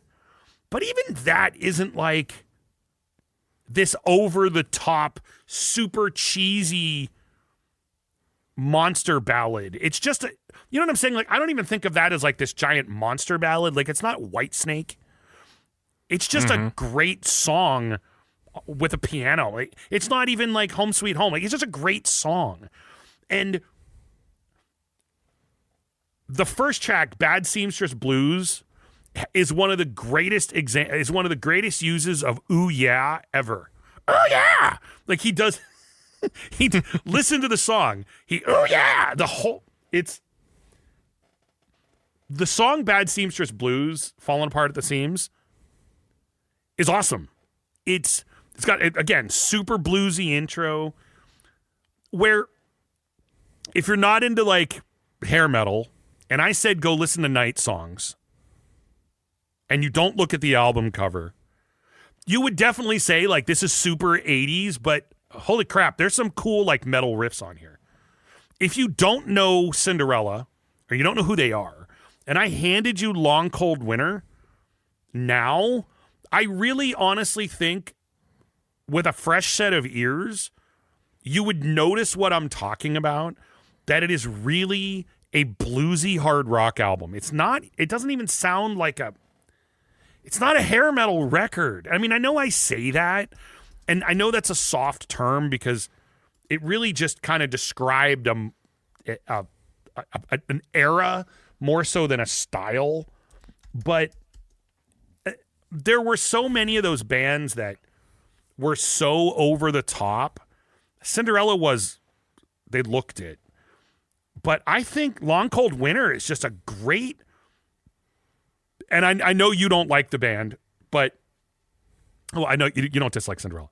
I know you don't like the band, but to me, it's more akin to like the Great Radio Controversy by Tesla. Now, Tesla similarly, Mechanical Resonance, their first record, is also not a hair metal they're not a hair band really either, albeit the record label made them look that way on the back of the album against their wishes, but whatever, they did. But you know what? There's a couple of songs on Mechanical Resonance that dipped their toes closer into that. But dude, if you listen to the Great Radio Controversy, that's a bluesy rock album. It's more akin to something by Aerosmith and Led Zeppelin than it is Poison. It is not Poison. It's Aerosmith and Led Zeppelin. Absolutely what that album is. I mean, the song Love Song is basically, you would think it was a Led Zeppelin song the way it's written. I think the second Cinderella album is more like that. And maybe that's why I like it so much. Maybe because I'm a Tesla fan. Maybe that's why I like Cinderella. And I know they're lumped into Poison. And I'm not making fun of Poison. I like Poison. And I know that Bon Jovi is who discovered them. I know their whole story. But I really do think a fresh set of ears and Long Cold Winter, you'll see what I mean. Now, you might still walk away and say that's super 80s, and I'm not saying it's not super 80s because it clearly is 80s. But it's a bluesier record than I think people realize, and it's not a metal album, it's a hard rock album, and I think it's a really great one. And again, oh yeah, the bad. If you don't listen seriously, no. Rex, as soon as this episode is over, Rex, just play the beginning of the song, and it comes in with this cool intro, and then oh yeah is all throughout he says it a million times in the song. It's kind of funny, but dude, it's a bluesy song. Tom Kiefer, the ugliest man in glam metal. Oh yeah. He's great. But again, Gypsy Road, you think of it as this like hair metal thing until you realize, like I said, just listen to the guitar and go, oh wow, that's kind of cool. It's not even heavy. It's not heavy at all. It's a blues rock song. The song Long Cold Winter is great. If you don't like it, is awesome. If you don't like it, is maybe the closest thing to what you would think of as a hair metal song on it. But anyway, yeah. So the only reason this one was a little bit, sometimes these are easier when there's a record that just would make my all-time favorite albums list. Like if I was making a top 100 favorite albums of all time, Long Hard Winter's on it. I don't know where the hell it's on it. Is it in my top 50? Probably. I don't know. These lists are impossible to make, but Long Hard Winter, I will say this. If I was making a list of my favorite albums by, I don't want to say hair metal, but whatever you want to call that. And again, that's rough, right? Did Skid Row belong there? I don't know. If I was going to make a short list, literally, it would, I mean, let's be fair, it would probably be Invasion of Your Privacy by Rat would be top 5 probably. Great Radio Controversy by Tesla would be top 5. Long Cold Winter would be top 5. Probably Under Lock and Key by Dawkins would be top 5. I mean, these are records that are super important to me and albums that I've listened to. You know, last week we were talking about like Motley Crue, and you know, you said that when I said I listened to Beneath the Remains more than Dr. Feelgood, and you're like, it sounded crazy, but I mean, truly, like I've listened to Beneath the Remains because it was a big thing for me on drums. But I liked Motley Crue, but I got to tell you, man, I listened to Long Cold Winter way more than any Motley Crue record I ever owned. And again, that's nothing against Motley Crue. I love Motley Crue.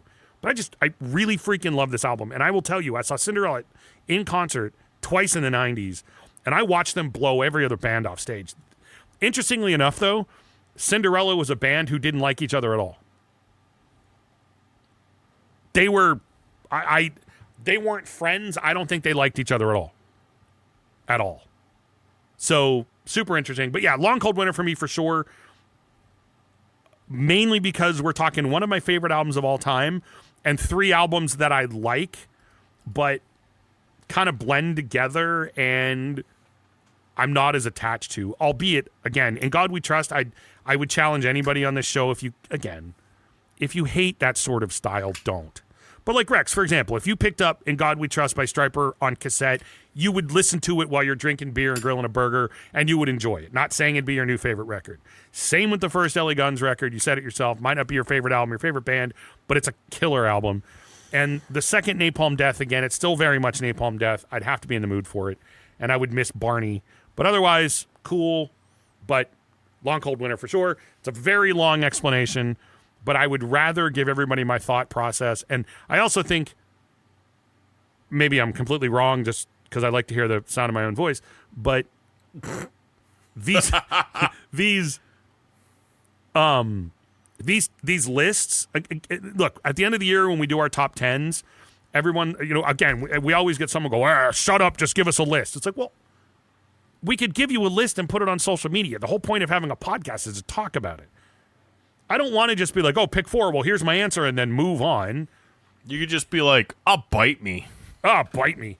I get 6 minutes of talk time every hour. I wouldn't care what I do with it. I think the whole point of this is to talk about it. I mean, maybe I'm wrong. I think just being like, I'm just going to pick Cinderella and move on, it's kind of silly. So anyway, that's my thought. Rex, you can go ahead and answer, and if you want to do one more, great. If not, we can make like a tree and get out of here. I mean, truthfully, I have a quick I can't answer. imagine any of these records being like big ones for you. But I mean, if I had to pick between the 4 of these, Long Cold Winter, right. I'm not a huge Napalm Death fan. I'm not a huge Stryper fan. LA Guns, that album is all right, but I mean, Long Cold Winter, I have to admit, objectively is a good album. Yeah, I mean, that's really all I have for that is oh yeah. ooh yeah. I promise. There's a whole bunch of ooh yeahs in Bad Seamstress Blues. I know we can do one more, and I think this will be a quick one because I know what your answer is going to be. This is one I'm going to feed you that I know what and this is not a year one; it's an artist one. Oh. Well, and I know what your answer is going to be. Okay, but I think it's worthwhile to talk given what's coming up. So here we go. Okay. Ready for this? Yeah. It's No Rest for the Wicked, Bark at the Moon, The Ultimate Sin, and No More Tears. I hate this question. And I'll tell you why. It's not Bark at the Moon. No, that's obvious. That record sucks. It's awful. That record sucks like Phil Campbell sucks a cigarette. That album, it's terrible. It's got, that is a definition of an album with one of the coolest it's one of the coolest title tracks any band has ever put out, and the album sucks. No More Tears is an amazing record. It's an amazing record, and I actually can't find a fault on that record at all. The drums are amazing. The bass playing, oh my God. Mike's bass playing is out of this world. Randy's drums are out of this world. Zakk Wylde's guitar playing. He discovered pinch harmonics on this record, and it was the first and last time Zakk's pinch harmonics were amazing. What's interesting is the reason this one kills me is because I have said that No Rest for the Wicked is my favorite Ozzy album since I first bought it in middle school. In fairness, it probably is, but it's because it's heavy. It's actually Zakk's guitar tone really isn't all that heavy. It just comes across really. I don't know. It's such a heavy record. It's his most metal album. Like that's a heavy. And there are songs on No Rest for the Wicked that I am just really. I think that's the record I'm most attached to. But I mean, when you think of it, songs like Miracle Man, which are just awesome, Breaking All the Rules. Bloodbath in Paradise is one of my all-time favorite Ozzy songs. Don't you say it. What's that? Don't you say it. Well, I love Fire in the Sky. I hate that song. It mentions castles. It gets an automatic win. You know, and it's not. It doesn't mention. You're going to castles. give love to that song and not Rock and Roll Rebel and Now You See It, Now You Don't and Spiders in the Night. Yeah, but here's the thing. You're no different than me. That song sucks. That's awful. Fire in the Sky, though. Its use of castles. I mean, it's not. Its use of castles is not as awesome as use of castles. Its use of castles does not beat Peter Cetera's use of castles. Its use of castles. What the hell? It mentions castles at best. Its use of castles. Like I said, it doesn't beat Peter Cetera. You know, like a knight in shining armor from a long time ago. What about Demon Alcohol? Now, Demon Alcohol sucks. That's what about Tattoo? Ooh, Tattoo Dancer. I like Tattoo Dancer. It's stupid. Like, it's a stupid song, but it's pretty awesome. Dude, Breaking All the Rules is one of the highlights of this record. What about Crazy? See, that's a great song, too. That's what I'm saying. It's a great song. Crazy babies never the reason say I like... The thing about this record, though, is Live and Loud makes this album better than the album is. And Just Say Aussie. Well, right. See, again, that's probably why I like this. And it's so... You never want to say that you like an album so much because of its application on things that aren't the record. You know, because of how great the... Well, let's be fair, man. I love Blizzard of Oz as much as anybody, but, dude, I listen to those songs live on Tribute to Randy Rhoads way more than I do on the album. Like, when I want to hear... When I want to hear Blizzard of Oz, I got to be honest with you, 99% of the time I put on Tribute to Randy Rhoads because so many of those songs are just cooler on it. I love No Rest for the Wicked, but again, I think of them live. That being said, Ultimate Sin is actually way more up my alley than any Ozzy album he's ever put out. Like, as far as music for me, that is his most... It's really not a glam rock. It's not like a hair metal album. It's really not. It's not at all. But it's closer to one. It's also... I'm going to get smacked for this one. I also think out of the 4 records, if I had to pick the top 2 or 3 best songs, I think Ultimate Sin would win them. I think a song like Killer of Giants, I would actually say Killer of Giants is probably my favorite Ozzy song. I'd have to really sit down and think about it. I mean, we all know what my favorite song wouldn't be. I mean, we all know what my least favorite Ozzy song is. Of course. There's only one Ozzy song that offends me, and that is No Bone Movies. It was the only error in Ozzy. Literally in Blizzard of Oz, No Bone Movies is why I can't consider that a perfect album. I can't. No Bone Movies. I can't consider that a perfect album. Diary of a Madman, I probably could. Is there one bad song on Diary of a Madman? There isn't, is there? There's not. No, it's really on that one. Blizzard of Oz, other than No Bone Movies, is killer start to finish. Bark at the Moon royally sucks. I don't think there's a bad song in the Ultimate Sin. I would say it's the best album. It's the best album start to finish. I know you don't like Shot in the Dark, but the bass line in Shot in the Dark... It's not offensively bad. No, it's not offensively bad like No Bone Movies. But see, I don't hate Well, actually, I do think it's kind of a dumb song. I don't like No Bone Movies because it's kind of a dumb song, but also, like, I live for Bone Movies. Silver screen, such a disgrace.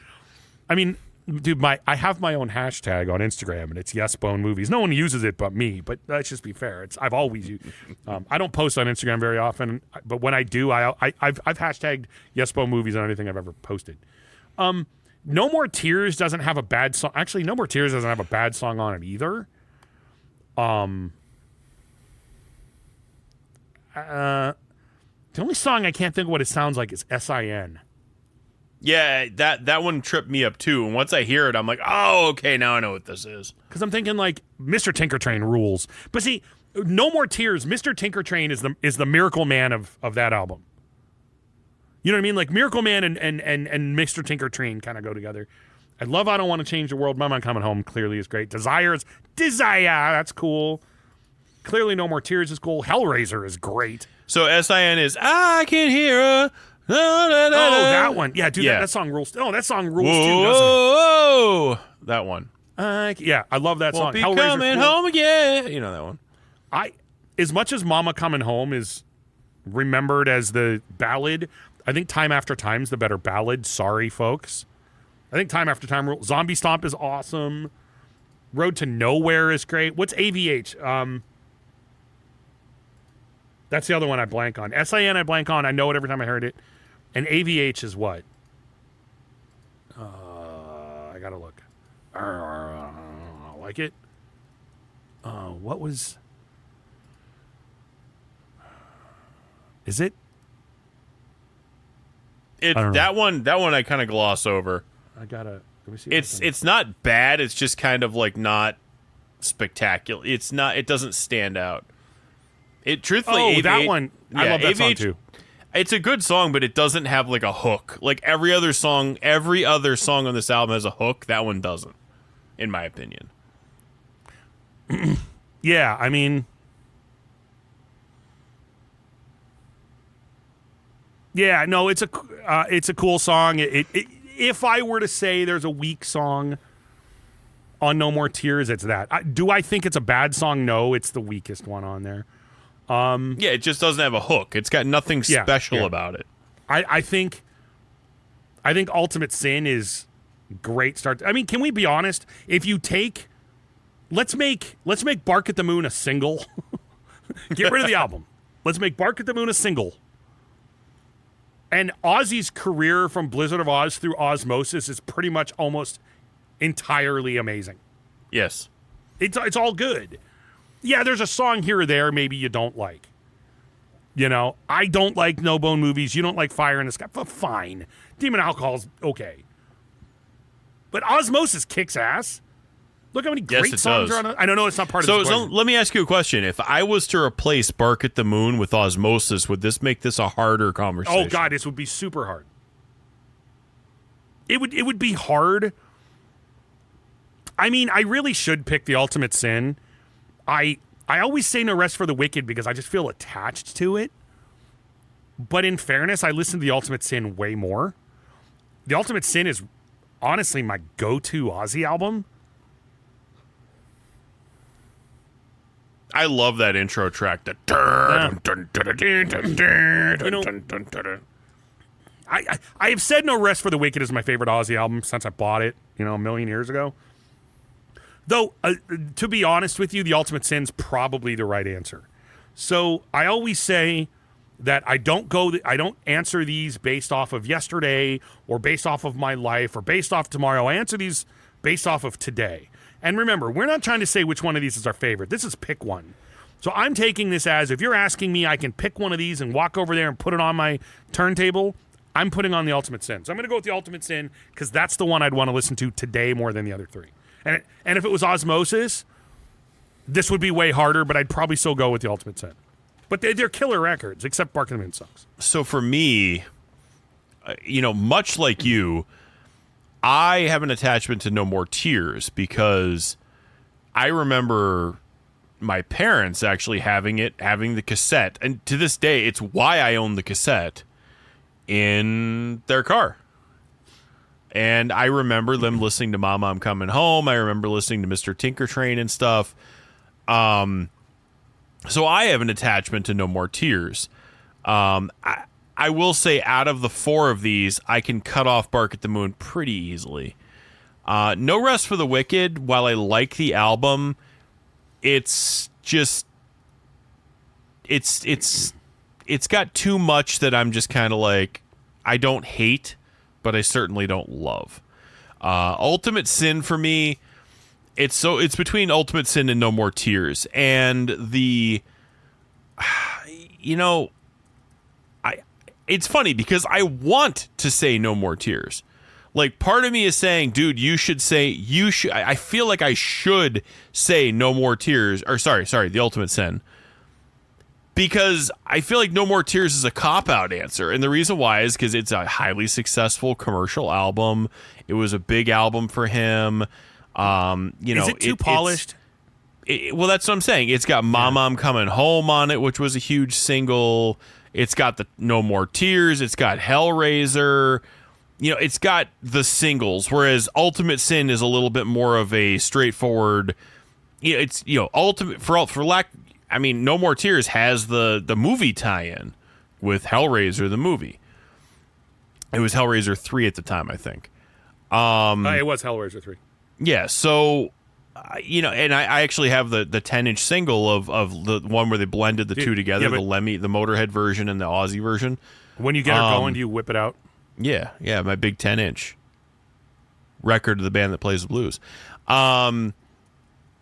But it's funny because I want to say No More, or sorry, I keep saying, I almost said No More Sin that time. Have another beer, Rex. I want to say The Ultimate Sin, but I'm looking at these and I'm like, Secret Loser, never know why. It's a catchy song, I'll admit. Now you never know why we rock. Thank God for the Bomb. I love Thank God for the Bomb. Yeah, no, that's a great song. Never is okay. Lightning Strikes is a fun song. Killer of Giants is amazing. That drum part in Killer of Giants. I like the intro. And then the classical guitar part after the like, I love that part. Like, if you want to question how good Jake E. Lee is, that man. If none of us believe in war. No, I love that song. Like, again, if you were to talk about songs, I would probably pick The Ultimate Sin because I love the title track, The Ultimate Sin. I love Killer of Giants. But I'm actually probably gonna go, and this surprises me.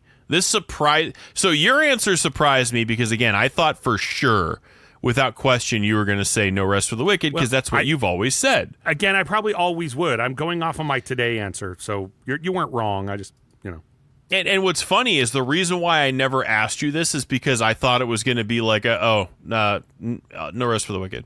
Well, the problem is, even if No Rest for the Wicked would have been my automatic answer, it's an automatic answer by a hair because I love these. You know what I mean? Like, this is not like 3 albums I love and one of my all-time favorite records. This is 4 of my... Okay, sorry. This is 3 of my all-time favorite albums.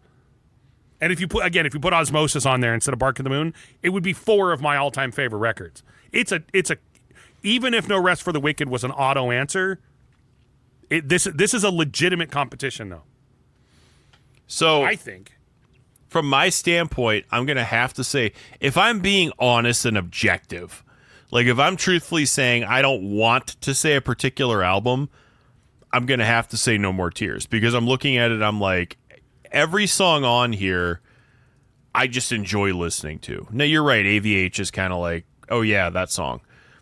But every other song on here, I really enjoy listening to. I mean, Mama, I know it's cliche. Mama, I'm Coming Home. So what? I still to this day call No More Tears the Aussie theme song because of, again, Little Nicky. When he shows up, you just hear Aussie. And once I saw that scene, and I'm like, there is no better song that when you see Aussie, you immediately start playing in your head. It's one of metal's most recognizable bass lines. It's like do do do do do do do. It's like Megadeth. It's there's not a lot of metal songs that you think of that bass line before you think of anything else in that song. Oh yeah, Regardless of Zach's amazing guitar playing, regardless of how good of a song it is, regardless of everything about it, when you think of it, actually, hell, when I think of this album, I think of do-do-do-do-do-do-do. Yeah. I'd be curious. I would think everybody's brain goes there. It's funny. And Desire's a great song. Yeah, it's an amazing song. It's not Desire, it's Desire. I don't want to change the world. I don't want the world to change me. I always like Mr. Tinker Train. I always love the riff. I always love that riff. It's such a groovy riff. But I wanted to say this, and I forgot to mention it. You know what I love about I Don't Want to Change the World? Can you say Mr. Tinker Train? Yeah, it's so cool. Where you know how I said Mr. Tinker Train kind of brings me back to Miracle Man? I Don't Want to Change the World brings me back to You Can't Kill Rock and Roll from Diary of a Madman. Leave me alone, don't want your promises no more. Again, one of my favorite Ozzy songs. It's always hard to say because there's so many I love. But I don't know, like there's connective tissue between those songs. Even if they sound nothing alike, to me, I don't know. I get connective tissue between the two. Continue. I didn't mean to cut you off. I just remembered that now. But SIN, Time After Time, like, again, if I'm being honest, and again, I am not by any stretch of the imagination saying nostalgia is playing no part in this, because a lot of these songs, like, this album came out in, 91? Yeah, give or take. Let me look. Yeah, I think it was 91. Yeah, it was 92 maybe. Yeah, 91. Yeah, it's 91, I think. So, like, I remember, like, we always talk about when we can remember, like, I don't remember when No Rest for the Wicked came out. I obviously don't remember when Bark at the Moon came out. I think I would have been like 4. I don't remember when The Ultimate Sin came out. I do remember when No More Tears was huge. I do remember that. I do remember when the Black Album came out. I do remember that. When Enter Sandman was on MTV every 5 minutes. When the video for No More Tears was on MTV every 5 minutes. Like, I do remember that stuff. So, you know, and again, like I said, like, my parents had Ultimate Sin, or not Ultimate Sin, my parents had No More Tears in their car. They had Metallica's Black Album. They had Guns N' Roses' Appetite for Destruction. So, like you were saying, there's some of those albums where, like you said about No Rest for the Wicked, where you feel that connection to them where, oh, that was the first Ozzy album you ever bought. Not the first Ozzy album you ever heard, the first Ozzy album you ever bought. And I think No Rest for the Wicked might have been the first Ozzy album I ever bought. I don't remember the first Ozzy. It might have been Blizzard of Oz. Either way, because I was a big Randy fan. But either way, like, I can't separate No More Tears as far as the nostalgia I feel for it. And I look at the song track and I look at the song list and I'm like, I love listening to The Ultimate Sin front to back. But for some reason, No More Tears, whether it's nostalgia or whether it's a genuine more appreciation or more like of the songs, I think if you were to hold those two in front of me, it would be one of those situations where I'd look at No More Tears and say, I really want to listen to that, but I almost feel like I have to pick The Ultimate Sin. So in this case, I'm going to be honest and I'm going to say No More Tears. Yeah, well, I mean, dude, literally what I just did with The Ultimate Sin, because I feel like my answer should be No Rest for the Wicked, because that's kind of always my answer, but if I'm being honest right now, it's Ultimate Sin. So, no, I mean, I'm glad you picked No More Tears, because again, you're going with if you're really sitting down and going with your gut right now. I mean, I thought you picked The Ultimate Sin because it's got a chick showing her ass on the cover. Well, that does usually help. I mean, No More Tears is just Ozzy. No Rest for the Wicked is just Ozzy and some kids. Yeah, but can we Ultimate Sin has an ass on the cover. Can we be honest here, though? I mean, Ozzy, The Ultimate Sin has an ass, but you know what No More Tears needs? An ass? If Ozzy was smoking. Yeah, Ozzy's going to town on a cigarette. If Ozzy was smoking, he should have hired Phil Campbell for this album. I mean, there is absolutely no way anything would beat No More Tears if Ozzy was smoking on the cover. Going to town. Now, there is smoke around him in the cover. Well, you have to assume maybe Phil Campbell's like off camera. I mean, Ozzy might be smoking in the, but he was definitely not smoking. I'm just gonna assume Phil Campbell's like there somewhere. Like, it's. We can't afford a smoke machine. Somebody get Phil Campbell in here. It's funny to me that what weirds me out about that album cover is I never thought it looked like Ozzy.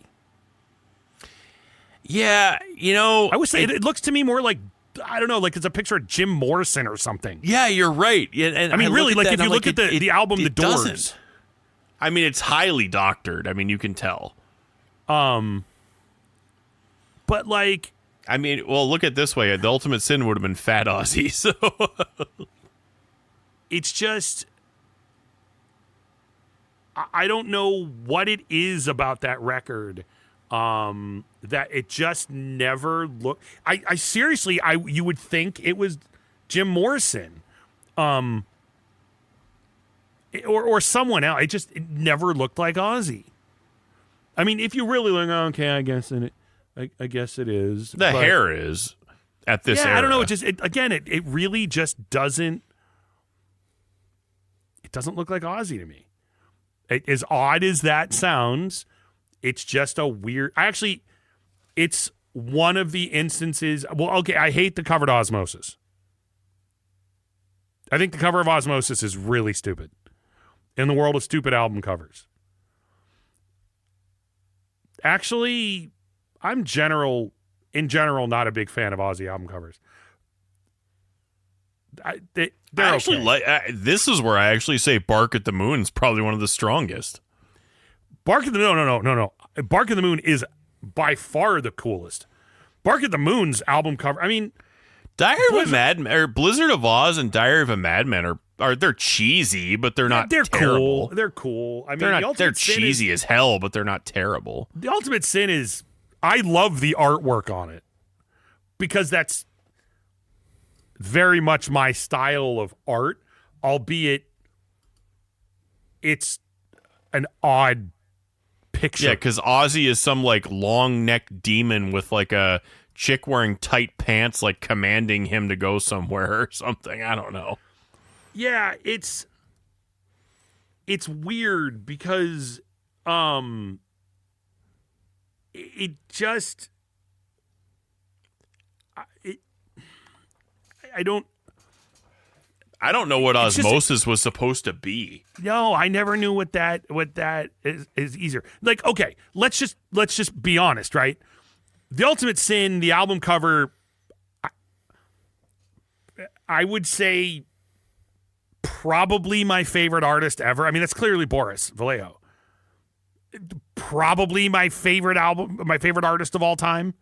And not just because he likes boobs, but I mean, there's Frank, those guys. There's a bunch of different artists of that era that are known for fantasy art that I really love.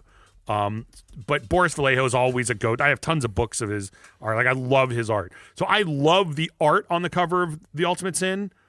I just don't get it.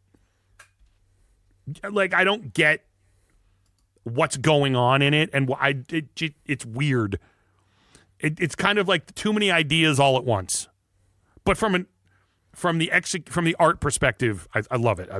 Boris Vallejo, clearly that's who did it. Love his art.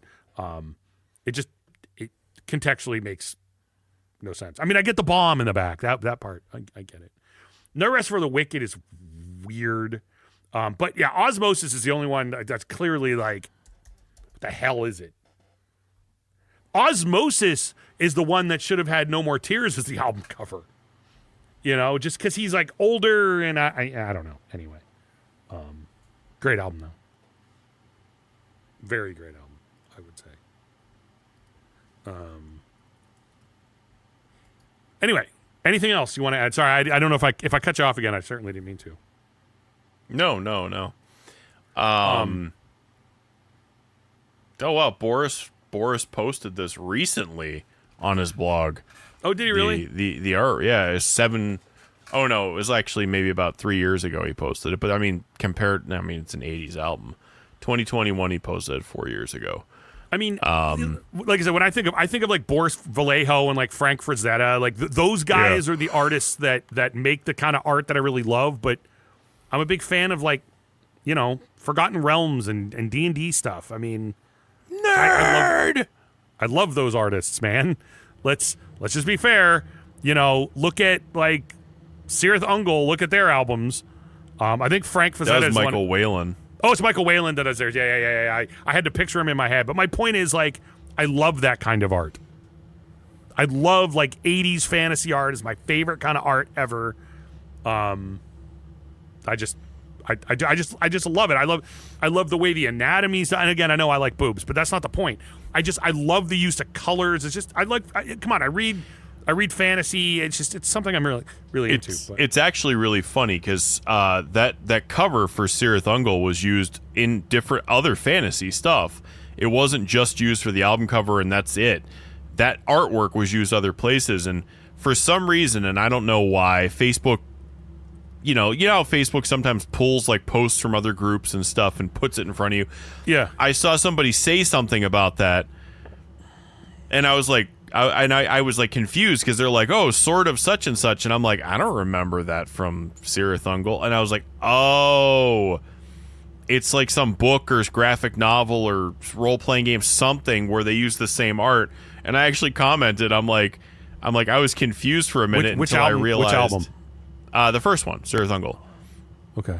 What Frost and Fire or whatever? Yeah. I was the green one. And I was confused, and I actually commented. I was confused as to what you were talking about because I know that artwork from this, and I posted the Cirith Ungol cover, and a couple people were like, "Oh, that's so cool." But it's funny because a lot of that art, obviously you're not going to find the Ultimate Sin. It's got Ozzy's face on it, but I mean, like, it's funny how a lot of that art, to your point, like for instance, Cause of Death, also painted by Michael Whalen. You'll find that on H.P. Lovecraft novels and a lot of because it's called the name of the original piece of artwork is Lovecraft's Nightmare, and it was supposed to be the album cover to Sepultura's Arise. Arise, yeah. And I know I'm not telling people a story that they don't know, but that's what it was supposed to be, and Obituary kind of stole it, snaked it from them. Anyway, I'm looking up, but what? But anyway, so like it's interesting to see how what we think of as a classic, because you look at something like Cirith Ungol's first album, and that's a classic album cover. You look at Cause of Death, and that's a classic album cover, and then you realize to other people they'd see that piece of artwork and say, "Oh, I know exactly what that is." And it's completely different than what we would recognize it as. I used to have, before I had Cause of Death, I had a book by H.P. Lovecraft. Maybe it was before I had Cause of Death. I had a book by H.P. Lovecraft. And so when I saw Cause of... By the way, Stormbringer is the sword you were talking about, but... Yeah, that's it. So before I had Cause of Death, I'm like... I saw Cause of Death, and I'm like, wait a minute, I know that from a book I own. I always wanted the... and I don't think it's on the... I always wanted the and actually I should resurrect that.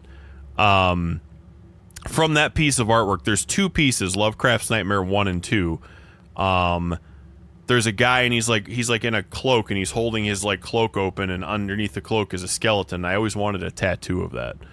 I have to maybe resurrect that idea this summer. Yeah, I'm gonna have to find that again. Anyway, so yeah, it's just funny how those two worlds, they cross over a lot, but at the same time, sometimes they're so separate. And what one person, you said Stormbringer, I think, that to somebody is, oh, this is Stormbringer. And then to me, it's like, no, that's Cirith Ungol. Oh, we're both right. It's just kind of funny like that. Yeah, I don't know for sure. It's, but again, like I said, Michael Whalen's great. Frank Frazetta, I love, like I said, it's those artists are just well, in the same way where and again I like this too and you like both, but in the same way where like I see you because you're such a comic book fan there's a lot of comic art that you really like. And not to say I don't, but I gravitate more to Boris Vallejo and Frank Frazetta and again metal. These are the kind of artists that you see doing album covers. But the thing is, a lot of the people you mentioned actually do come over to comic books because the trading cards in the 90s, most of the art for those was painted. And Boris Vallejo and Julie Bell, who's Boris's wife, at least she was at the time. Yeah, she was. It was funny. She was one of his models at first, and then hey, if you're rich and famous, why not start banging the model? I mean. Well, and she's actually a talented painter. Oh yeah. She's as good as he is. They have slightly different style. Right. She paints a little bit. I don't want to say shinier for the. I was gonna say almost softer, but yeah. Yeah. Well, softer, shinier. Yeah, that's what I mean. But like if you looked at her art, you would think it was his. But if you put them next to each other, you can tell the difference. Right. So, but in the 90s, they released a bunch of trading cards for Marvel Comics, and those two were dominant in terms of and those two were heavily featured as two of the artists. Julie Bell and Boris Vallejo were two of the artists that were heavily featured in those trading cards. So again, there's a lot of bleed over with these artists, and I don't think Waylon painted any, but he did. Artist, you got to figure he did what? Bat Out of Hell. I'm looking at stuff he did. Waylon or Vallejo? Vallejo did Bat Out of Hell. He did a Molly Hatchet record. He did. I'm trying to see what all. I'm just looking down at Boris Vallejo. So he did Molly Hatchet, not a surprise. He did The Ultimate Sin. He did No Place for Disgrace by Flotsam. You can look right at it and know it's his. And by the way, I'm saying these because if you don't know the artist we're talking about, these are probably album covers you would recognize. I'm just trying to look at some major ones here. Again, those are, you can probably all think of what the Meatloaf record, Bat Out of Hell 1 and 2, what those look like. Let's see, anything else that I can think of, but No Place for Disgrace is big. Anyway, continue. I just let me look at Frank. See what other album covers Frank Frazetta did.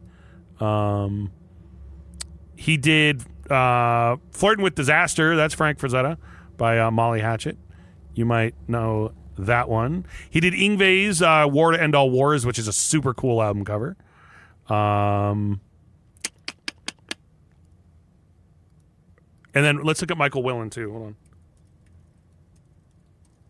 Michael Whelan, I mean, again, we mentioned the actually Michael Whelan did Bat Out of the Hell 2. I'm sorry, I said the other one. Evil Infected Nations, that's Michael Whelan. That's a super cool album cover. Frost and Fire, clearly, by Sirith Ungol. Also, their Paradise Lost record. He did Sepultura's Arise. Sepultura Beneath the Remains, also his. KSAD, also his. He did Roots. Yep, Roots. I don't get that one, but he did Roots. Oh, yeah, okay. Yeah, I guess that doesn't make sense. He did KSAD, yeah. He did. I mean, we know he did. Sirith Ungol's 1 Foot in Hell, which is my favorite. I love that one. Again, he does all the Sirith Ungol ones, but Soulfly Dark Ages, interesting because that one's not in color. You'd like the album cover for that one. Soulfly's Dark Ages. That's super cool. Anyway, that's really King awesome. of the Dead. Yeah. Yeah. No, that's super cool. Very Best of Meatloaf, also a super cool album cover. Yeah. So some of those guys just, I mean, hey, their art, I mean, when your art lends itself to horror and fantasy, it lends itself to heavy metal. It just does. It totally, how many times have we said fantasy and heavy metal and science fiction and all that? Yeah, well, geeks like all of them. Make sure to say yes to Bone movies, too. Yeah, we'll make sure you do. Anyway, I think it's about time we get out of here. I didn't mean to let the... we said we were going to get out of here a little while ago, and the next thing you know, it's another hour later because I talked too much, but that's okay. Anyway, we want to thank you for listening. Again, as usual, you can subscribe to the show. It's free. If you made it this far into the episode, you might as well because you deserve You deserve a reward for getting this far. So anyway, hey, we want to thank you very much for listening. We'll be back next week. All things considered, should be a lot of fun. It's been fun recording tonight. So anyway, my name is Duff. My name is Rex. And we'll see you again next week on another episode of the Heavy Metal Hangover. Congratulations for actually making it all the way through this episode of the Heavy Metal Hangover. With your beer-guzzling, head-banging hosts, Rex and Duff.